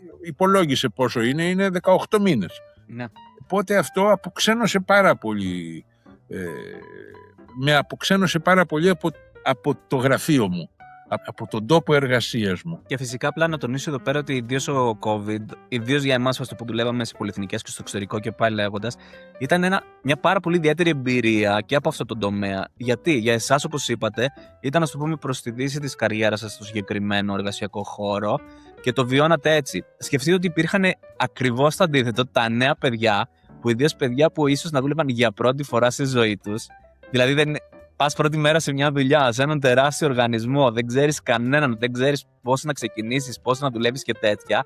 Και σου λένε μείνε στο σπίτι και δούλεψε μόνος σου. Αυτό και το προσπαθούσαμε δηλαδή εμείς οι πιο έμπειροι να καθοδηγήσουμε τώρα και τα νέα τα παιδιά, τα οποία δεν είχαν ιδέα πώς να δουλέψουν από το σπίτι. Αυτό το είδα πάρα πολύ καλά, γιατί είχαμε κάποιους, παρόλο που είπα πριν ότι είχαν ήδη έρθει κάποιοι νέοι και οι οποίοι ήταν πολύ νέοι όταν ξέσπασε η πανδημία και τους επηρέασε αρκετά αυτό, γιατί και η μετάδοση της γνώσης και της εμπειρίας δεν μπορεί να γίνει από το Zoom, κακά τα ψέματα.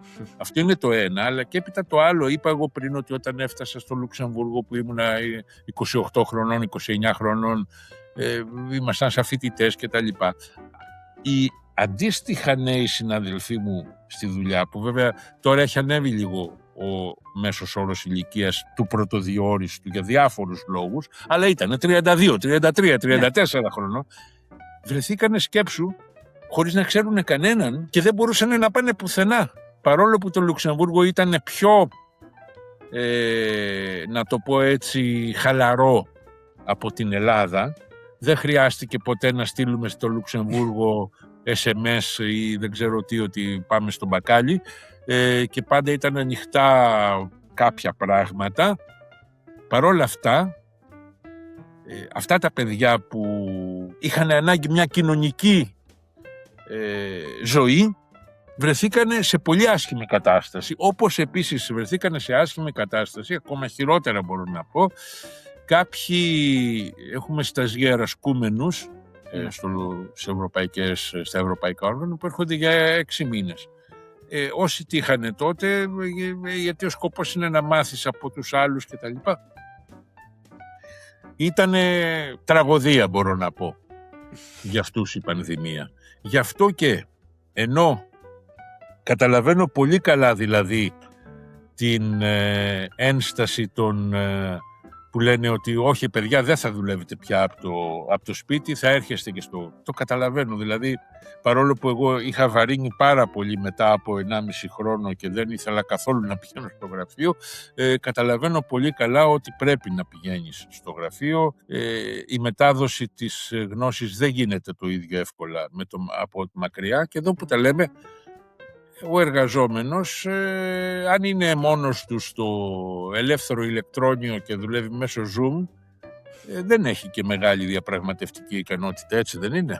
Τώρα δηλαδή, έστω ότι ένας που μας ακούει θέλει να πάει στο Λουξεμβούργο, όχι για Ευρωπαϊκό Κοινοβούλιο και Ευρωπαϊκά Ινστιτούτα, γενικά. Ποιες ήταν π.χ. 2-3 σύμβουλες που θα του δώσατε για μια πιο ομαλή μετάβαση, κάτι που, ας το πω, να το περιμένει και δεν είναι κάτι δηλαδή που μπορεί να το βρει εύκολα από μόνος του ψάχνοντας στο Google και δεν ξέρω και εγώ τι? Θα παρακολουθήσει, ίσως θα ρωτήσει. Κοίταξε, αυτή η παλιά μέθοδος, την οποία μπορεί να εφάρμοσαν οι προπαππούδες μας που πηγαίνανε, ξέρω εγώ, στην Αμερική το 1900, αυτή η παλιά μέθοδος έχει βάση. Θα ρωτήσεις, θα δεις, αλλά τώρα μπορείς και να ελέγξεις τι θα σου πούνε. Δηλαδή, να σου πει ο άλλος ότι κυκλοφορούν ροζ ελέφαντες, ας πούμε, στους δρόμους του Λουξεμβούργου, θα μάθεις ότι σου λέει ψέματα. Δεν είναι εύκολο να διαπιστώσεις ότι σου λέει ψέματα. Θα ρωτήσει. Αλλά κυρίως, δεν μπορώ να δώσω συμβουλή μην έρθεις αν δεν έχεις και τα λοιπά. Είναι μια χώρα μικρή, είναι μια χώρα που δεν μπορείς να πεις ότι το Λουξεμβούργο είναι πετυχημένο μοντέλο, γιατί είναι κάτι μοναδικό στην Ευρώπη. Η μια μικρή χώρα, πολύ μικρή, αλλά ταυτόχρονα είναι σαν το νομό Καρδίτσας. Αλλά ταυτόχρονα δεν είναι Μονακό που το έχεις γυρίσει με τα πόδια σε μια μέρα. Έχει 100 χιλιόμετρα να πας από πάνω ως κάτω, 40 χιλιόμετρα ένας ρόμβος. Είναι 40 χιλιόμετρα έτσι. Είναι δηλαδή, έχει ψαχνό. Απ' την άλλη μεριά, θα πρέπει να ξέρεις να μιλάς λίγα γαλλικά, λίγα γερμανικά, παρόλο που ή το ένα ή το άλλο, όχι και τα δύο, παρόλο που τώρα τα αγγλικά σου ανοίγουν τις πόρτες παντού. Καλό είναι να ξέρεις ή να έχεις τη διάθεση να μάθεις κάποια πράγματα και στη γλώσσα την άλλη, γιατί αλλιώς δεν περνάς ξόφαλτσα από πολλά πράγματα. Κακά τα ψέματα, παρόλο που τα αγγλικά είναι πανταχού παρόντα, δεν είναι. Δηλαδή, το έχω συζητήσει αυτό για την Ολλανδία, όπου στην Ολλανδία υπάρχει η άποψη ότι μπορείς να δουλεύεις χωρίς να ξέρεις Ολλανδικά. Μπορεί να ισχύει αυτό στη δουλειά σου μέσα, γιατί αν είσαι σε μια μεγάλη εταιρεία θα έχουν κανονίσει τα άλλα. Έχω την εντύπωση ότι χάνεις πολλά πράγματα μη γνωρίζοντας αγγλικά. Μπορεί να είναι και δικιά μου παραξενιά, όχι, αλλά θυμάμαι ειδικά και όχι μόνο στο Άμστερνταμ, αλλά σε άλλες πόλεις, άμα είσαι πιο μικρές, ότι υπάρχουν πάρα πολλά πράγματα που τα βλέπεις και είναι μόνο στα Ολλανδικά γραμμένα, δεν είναι στα αγγλικά. Εγώ να σας πω, επειδή εντάξει, και εγώ έχω γυρίσει αρκετά, π.χ. στην Ολλανδία το πιο απλό, πας στο σούπερ μάρκετ και οι ετικέτες είναι γραμμένες στα Ολλανδικά. Δηλαδή, π.χ. αν θες να γνωρίσεις τα υλικά, τα ingredients, τα συστατικά, δεν μπορείς να καταλάβεις τι λέει, είναι όλα στα Ολλανδικά. Επίσης, το άλλο φυσικά όσον αφορά τη γλώσσα, εγώ το έβιωσα και στη Γερμανία κυρίως, που έχει και πάρα πολλούς μετανάστες φυσικά. Και Έλληνες και Τούρκους και από οποιοδήποτε δηλαδή χώρα και αν έχουν πάει. Οι οποίοι, όταν μιλάμε τώρα ότι είναι, λέγω τώρα, ο Τούρκος ή ο Έλληνας ο σερβιτόρος, όταν πάει στη Γερμανία, μιλάμε για άτομο το οποίο μπορεί να μην ήξερε καν αγγλικά. Και πάνε δηλαδή αναγκαστικά, μαθαίνουν π.χ. τα γερμανικά ή τα ολλανδικά ή πάει λέγοντας την τοπική διάλεκτο. Και επειδή έχουμε τύχει να πηγαίνουμε σε γερμανική pub και να είμαστε μια παρέα τώρα 20 άτομα, Ισπανοί, Έλληνες κλπ. Και έρχεται τώρα ο σερβιτόρος να πάρει παραγγελία στα γερμανικά. Δεν ήξερε γερμανικά κανένας μας. Και μας λέει στα γερμανικά, του λέμε English, μας λέει όχι. Και γυρνάει, βρίζει στα ελληνικά, να μην πω τη βρισιά τώρα. Και του λέω ρε αδερφέ, να στο παραγγείλω στα ελληνικά. Και μου λέει, σώσε με, ξέρω εγώ. Ενώ λίγοι θέλω να πω ότι όταν έρχεται π.χ. ο άλλος ο σερβιτόρος, θα μάθει μόνο την τοπική διάλεκτο. Δεν θα κάτσει να μάθει και αγγλικά, δεν έχει την παραμικρή διάθεση και δεν θέλει. Δηλαδή θέλω να πω θα ότι ξέρει, εξαρτάται, πρέπει να μπορεί να ξέρει. Αλλά ισχύει αυτό που λες, δηλαδή χάνεις ένα κομμάτι της ζωής με το να μην ξέρεις, έστω να συνεννοηθείς. Δεν μιλάμε να ξέρεις να είσαι. Σε δυσκολεύει πάρα πολύ. Ναι. Λοιπόν, εγώ δηλαδή τουλάχιστον είχα μάθει να παραγγέλνω fast food στα γαλλικά, δηλαδή. Un mitraillette avec brochette, s'il vous plaît. Ναι, ακριβώς. Οι Γάλλοι βέβαια, κοίταξε, γιατί λένε ότι οι Γάλλοι ποτέ δεν μιλάνε γαλλικά, ποτέ δεν μιλάνε αγγλικά. Δεν ισχύει αυτό. Από την δική μου την εμπειρία δεν ισχύει αυτό. Οι νεότεροι μιλάνε, οι νεότεροι. Μάλιστα, αυτό, δηλαδή εμένα μου έχει τύχει και η άλλη εμπειρία, γιατί ο supervisor μου, επειδή είχα κάνει σταζίερ στο Ευρωπαϊκό Κοινοβούλιο στις Βρυξέλλες και ο manager μου, εντάξει, απίστευτος γκουρού, ας το πούμε, τέλος πάντων γενικά, ήταν Γάλλος. Και με το που μπαίνω πρώτη μέρα μέσα μου λέει, να ξέρεις, όταν έχω κάτι επίγον ή θέλω να μιλήσω γρήγορα, τα λέω στα γαλλικά. Θα στα κάνω μετάφραση, μου λέει, τα κορίτσια μετά. Δηλαδή αυτό υπήρχαν φορές που μπαίναμε μέσα, έκανε όλο το meeting στα γαλλικά. Εντάξει, προφανώς δεν είχα το επίπεδο να ακολουθήσω ούτε τα μισά από αυτά που έλεγε και μου θα έκανα μετάφραση μετά οι συνάδελφοι. Δηλαδή εντάξει, πετυχαίνεις, ας το πω, και κάποια άτομα που εντάξει, θέμα σεβασμού, θέμα γρηγοράδας, θέμα όπως θέλουν να το θεωρήσουν τέλος πάντων και θετικά και αρνητικά. Κατά τα άλλα, στο Λουξεμβούργο είναι εύκολη, είναι καλή η μισθή γενικά. Βέβαια, φυσικά, είναι πάρα πολύ ακριβό το ενοίκιο. Ναι. Αυτό μπορεί να το βρει κανείς κοιτάζοντας το at home, ας πούμε, που είναι ένα site εκεί πέρα και βλέπει τις τιμές του ενοικίου που είναι πραγματικά, αν και τώρα και στην Ελλάδα εδώ που τα λέμε, τέλος πάντων. Πρέπει λοιπόν να υπολογίσει ότι υπάρχει αυτό, άρα μπορεί να χρειαστεί να μείνει σε δωμάτιο, για παράδειγμα.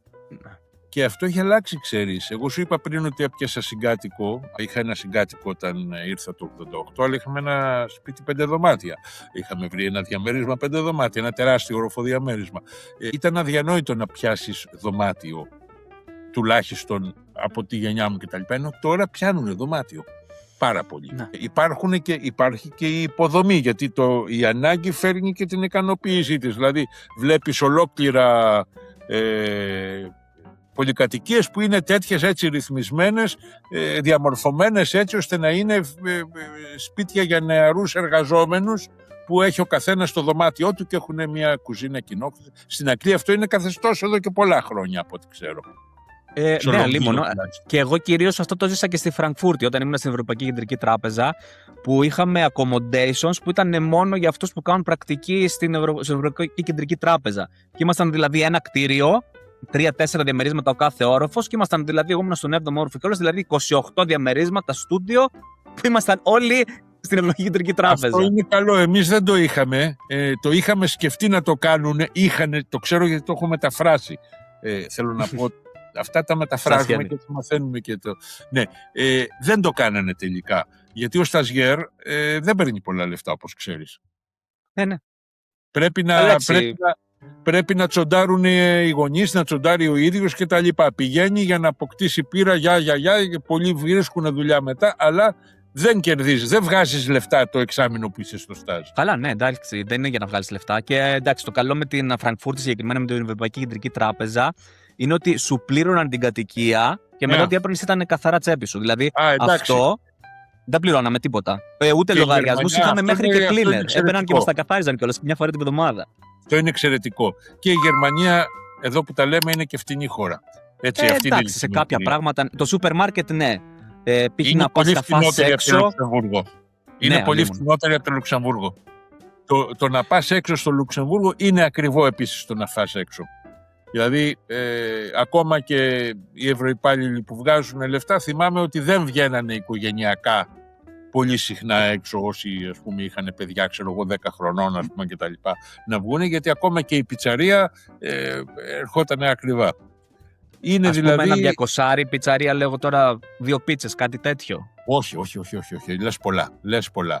Αλλά ένα 60 το άτομο θα σε πάει, ένα 50 θα σε πάει, ας πούμε, αν πιεις και κάτι και τα λοιπά, θα πας ένα 50. Όχι, ποντρόγησα 4 άτομα π.χ. οικογένεια, γι' αυτό είπα 200. Αν είναι, ναι, μπορεί να πάει. Βέβαια. Είναι όλα πολύ ακριβά και πολύ ακριβότερα μάλλον, αλλά τώρα τελευταία οι συγκρίσεις στο σούπερ μάρκετ καταντάνε να φτάνουν την Ελλάδα. Αυτό είναι αλήθεια, δηλαδή κάποια είδη είναι και στην Ελλάδα ακριβότερα, τα παραφαρμακευτικά είναι ακριβότερα στην Ελλάδα. Υπάρχουν περιπτώσεις επώνυμων, δηλαδή το ίδιο πράγμα, το ίδιο προϊόν, δηλαδή να πεις ότι είναι ντομάτες που είναι διαφορετικό προϊόν, που είναι ακριβότερο στην Ελλάδα. Η βενζίνη φυσικά. Η βενζίνη είναι πολύ φτηνή στο Λουξεμβούργο και κάνουν, αν και έχει μειωθεί, υπήρχε για πολλά χρόνια, ήταν αισθητά φτηνότερη, ήταν 5,5 ευρώ ξέρω εγώ το λίτρο η διαφορά με την Γερμανία, τη Γαλλία και το Βέλγιο. Τώρα υπάρχει διαφορά, αλλά έχει μειωθεί κάπως.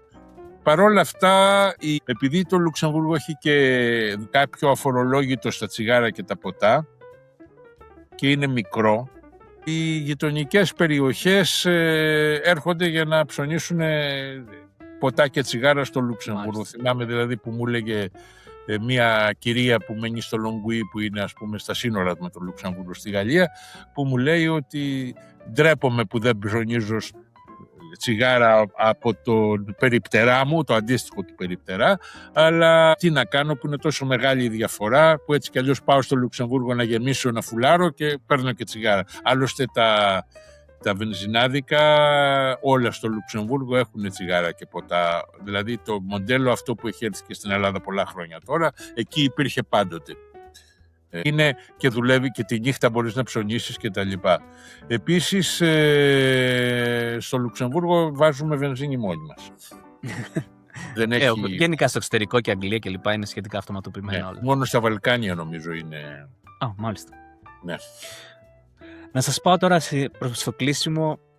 Τι συμβουλή θα δίνατε λίγο τώρα στον μικρό Νίκο, τον 20χρονο, 30χρονο, δεν ξέρω, εκεί που πήρατε στο πω τη σημαντική απόφαση να φύγετε έξω ή να μείνετε για λίγο παραπάνω μόνιμα Λουξεμβούργο κλπ. Θα αλλάζετε κάτι? Ίσως θα άλλαζα, τι να πω τώρα, καλά πέρασα, δεν μετανιώνω, ίσως θα άλλαζα αυτή την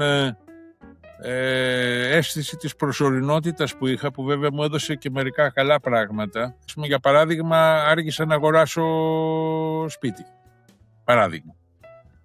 Από αυτό έχασα, αλλά δεν μπορείς να πεις τώρα ότι θα κάνεις αυτό καλύτερα και το άλλο. Δηλαδή, είσαι ένας άνθρωπος, έχεις μια ολόκληρη ζωή. Δεν νομίζω ότι έκανα κάτι που σημάδεψε θετικά ή αρνητικά. Έχεις μπει σε ένα δρόμο και μετά ακολουθείς αυτό το δρόμο. Εντάξει, τώρα αν θα πήγαινες τη συγκεκριμένη μέρα εκεί ή εδώ, αυτό είναι άλλο πράγμα. Δεν νομίζω ότι θα είχα να πω πολλά πράγματα, να του πω πρόσεχε αυτό, να το αποφύγεις, μην το κάνεις ή αυτό κάντο οπωσδήποτε. Μου άρεσε αυτή η πάσα που μου δώσετε και θα σας πω γιατί είναι ωραία πάσα. Γιατί αυτή πιστεύω είναι μια σοβαρή, ας το πούμε, σκέψη που πρέπει να κάνει οποιοδήποτε φεύγει στο εξωτερικό. Να κάνει προγραμματισμό αν είναι προσωρινό κάτι ή αν θα είναι μόνιμο. Γιατί θέλω να πω, αυτή η απόφαση θα σου αλλάξει ιδίως τα πρώτα βήματα, τα πρώτα χρόνια και πολύ και να εξασφαλίσει, ας το πούμε, πώς θα το πω, την ευτυχία σου σε αυτό το νέο μέρος. Γιατί όταν, για παράδειγμα, εγώ προσωπικά αποφάσισα ότι ξέρεις, θα μείνω εδώ, μπαίνω all in που λένε τέλος πάντων, πάμε να αγοράσουμε και σπίτι, να αγοράσουμε και αυτοκίνητα και τέτοια. Και θέλω να πω, η ζωή σου γίνεται πολύ καλύτερη, ξέροντας ότι βάζω όλα μου δηλαδή τα αυγά, στο πούμε. Που εντάξει, δεν είναι πάντα 100% ασφαλές, αλλά θέλω να πω ότι αυτό ότι θα μείνω πλέον εδώ. Ενώ κάποιοι άλλοι που πάντα στο πίσω μέρος του μυαλού τους λένε θα φύγω, μένουν στο ενίκιο, χαλάνε δηλαδή, λέγω τώρα 25-30 χιλιάρικα το χρόνο που τα πετάνε από το παράθυρο, δεν αγοράζουν σπίτι, που θα ανεβεί και τουλάχιστον τα τελευταία χρόνια ανέβηκαν και πολύ οι τιμές τους κλπ. Και δηλαδή χάνουν και οικονομικά και δεν είναι ευτυχισμένοι. Γιατί ναι, είναι μια δέσμευση βέβαια. Ναι, φυσικά πάντα. Απλά εντάξει. Υπάρχουν βέβαια φυσικά και κάποιες χώρες όπως η Αγγλία, που εντάξει, καμία σχέση φυσικά με το ελληνικό το σύστημα των τραπεζών, μην το πιάσω αυτό, θέλουμε πάρα πολλές ώρες. Αλλά θέλω να πω ότι εδώ πέρα στην Αγγλία είναι σχετικά αυτοματοποιημένη διαδικασία. Δηλαδή, μπορεί να πάρεις ένα σπίτι, να το έχεις για 2 χρόνια και να πεις το δεύτερο χρόνο στους 25 μήνες το πουλάω. Και είναι αυτοματοποιημένη διαδικασία, η μία τράπεζα ξεχρεώνει την άλλη, παίρνεις και π.χ. 10, 20, 30 χιλιάρικα όσα πρόλαβες να υπεραξία. Και σου μένουν. Ναι. Και γλιτώνεις δηλαδή και τα ενίκια, γλιτώνεις και την υπεραξία φυσικά κέρδος. Δηλαδή, θέλω να πω ότι σχετικά εδώ πέρα η συμβουλή που δίνω σε οποιονδήποτε έρχεται στην Αγγλία αγόρασε σπίτι χθες με το που μαζέψει δηλαδή κάποια λεφτά. Ναι, Αλλά ναι, φυσικά ναι. φαντάζομαι ότι σε άλλες χώρες θα είναι διαφορετικά. Δεν ήταν τόσο απλό σε εμάς, αλλά θαύμασα τότε, χωρίς να θέλω να το κάνω, αλλά θαύμασα ένα συνάδελφο που, ξέρεις, πρέπει να σου πω ότι για μερικά χρόνια υπήρχε μια αβεβαιότητα για το αν θα μείνει το κοινοβούλιο στο Λουξεμβούργο ή αν θα πάει στις Βρυξέλλες. Κάποια στιγμή πάρθηκε μια απόφαση η οποία θεωρήθηκε και σωστά θεωρήθηκε, κρίνοντας ότι έχουν περάσει 30 χρόνια από τότε και δεν άλλαξε τίποτα, και σωστά θεωρήθηκε μήνυμα ότι θα μείνει στο Λουξεμβούργο για πάντα. Για πάντα όχι, αλλά για το προβλέψιμο μέλλον. Ναι. Ένας συναδελφός μου την άλλη μέρα που πάρθηκε αυτή η απόφαση πήγε και άρχισε να ψάχνει για σπίτι και σε μερικούς μήνες βρήκε και αγόρασε. Εγώ τον θαύμασα, επειδή είχα αυτή την αίσθηση προσωρινάτας που σου είπα, δεν το έκανα, αλλά το αναγνώρισα ότι καλά έκανε που αμέσως είχε το ρεφλέξ αυτό. Όπως δηλαδή είπες εσύ, χτες πήγαινε να πάρει σπίτι. Περίπου το ίδιο. Και λοιπόν, κλείνοντας, σας κάνω 2 τελευταίες ερωτήσεις, σχετικά λίγο δύσκολες πιστεύω. Γυρνάτε Ελλάδα. Μετά από τόσα χρόνια στο εξωτερικό, ποια είναι τα πράγματα που σας ενοχλούν δηλαδή στην καθημερινότητα στην Ελλάδα? Κοίταξε, στην Ελλάδα είμαστε. Καταρχάς, αν δεν δουλεύεις και έχεις μια οικονομική άνεση, είναι πολύ ωραία η Ελλάδα. Κατά δεύτερο λόγο, είναι μερικά πράγματα, ανοργανωσιά, ο κόσμος είναι στην τζίτα και αυτό ενοχλητικό είναι. Το κράτος δυστυχώς είναι, ειδικά τελευταία θα πω εγώ, αλλά τέλος πάντων στο έλεος των κομματικών, φέουδο κομματικό, αυτά τα πράγματα οπωσδήποτε ενοχλούν. Απ' την άλλη μεριά, να σου πω κάτι τώρα για να το μετριάσω λίγο αυτό. Επειδή έχω ζήσει έξω, πολλά πράγματα που λέμε, εγώ πάντα είμαι αντίθετος στο να λέμε μόνο στην Ελλάδα γίνονται αυτά. Είτε είναι καλά, είτε είναι κακά. Είμαι αντίθετος γιατί έχω δει ότι πολλά από αυτά που λέμε μόνο στην Ελλάδα γίνονται αυτά, γίνονται κι αλλού. Δηλαδή λέει για παράδειγμα κάποιος, μόνο στην Ελλάδα κλείνουν δρόμους οι αγρότες. Τι λες βρε βλάκα, στη Γαλλία το κάνουν συνέχεια.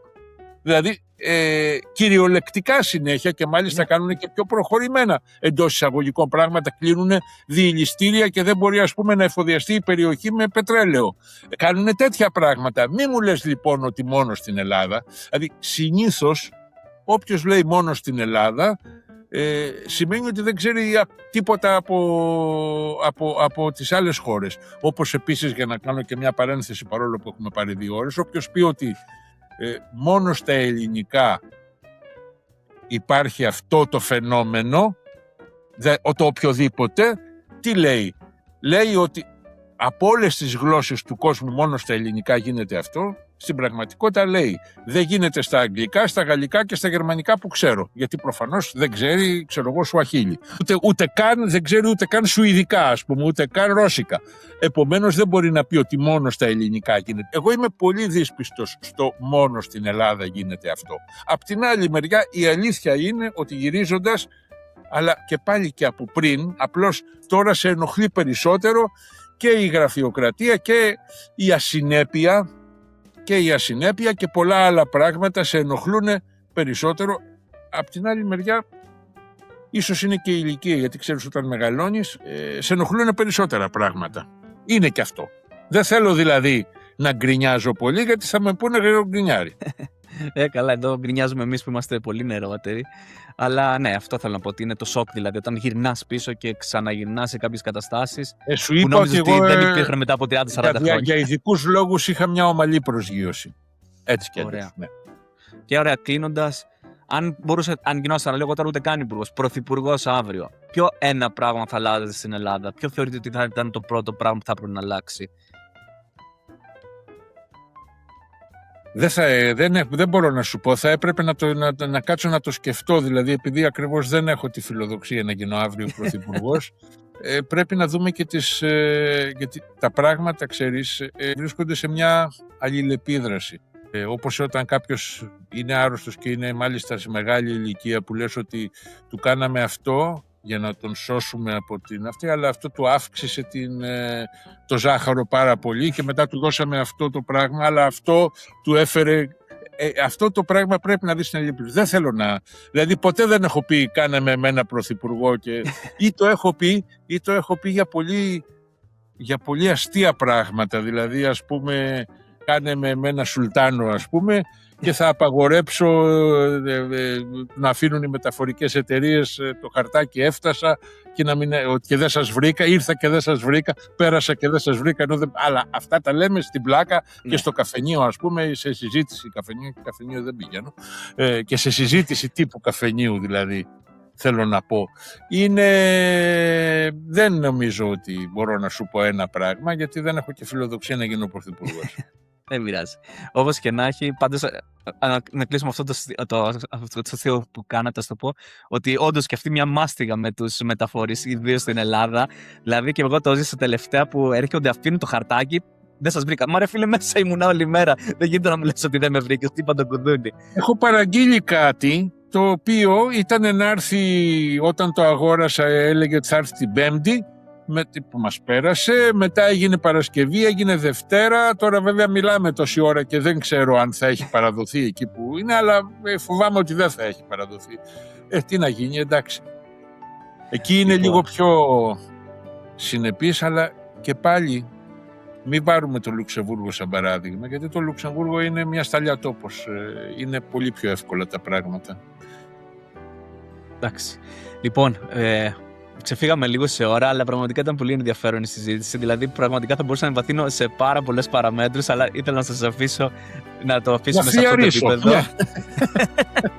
Κάποια άλλη στιγμή θα κάνουμε dive deep σε συγκεκριμένες προεκτάσεις. Ωραία, εγώ στη διάθεσή σου είμαι και χάρηκα τη συζήτηση, παρόλο που, όπως είπες, ξεπεράσαμε αρκετά την ώρα, αλλά εν πάση περιπτώσει αυτό είναι το καλό της διαδικτυακής επαφής, ότι δεν έχεις να πας κάπου και τα λοιπά, να αργήσεις, ούτε το στούντιο δεν θα μας κάνει κανείς παρατήρηση που κρατήσαμε το στούντιο περισσότερο. Οπότε σε ευχαριστώ για τη συζήτηση, ήταν πολύ ευχάριστη. Και εγώ ευχαριστώ πάρα πολύ και φυσικά ευχαριστούμε τους ακροατές μας όσοι άντεξαν να μας ακούσουν τόση ώρα και πραγματικά ό,τι καλύτερο, καλή συνέχεια σε όλους. Επίσης, για χαρά.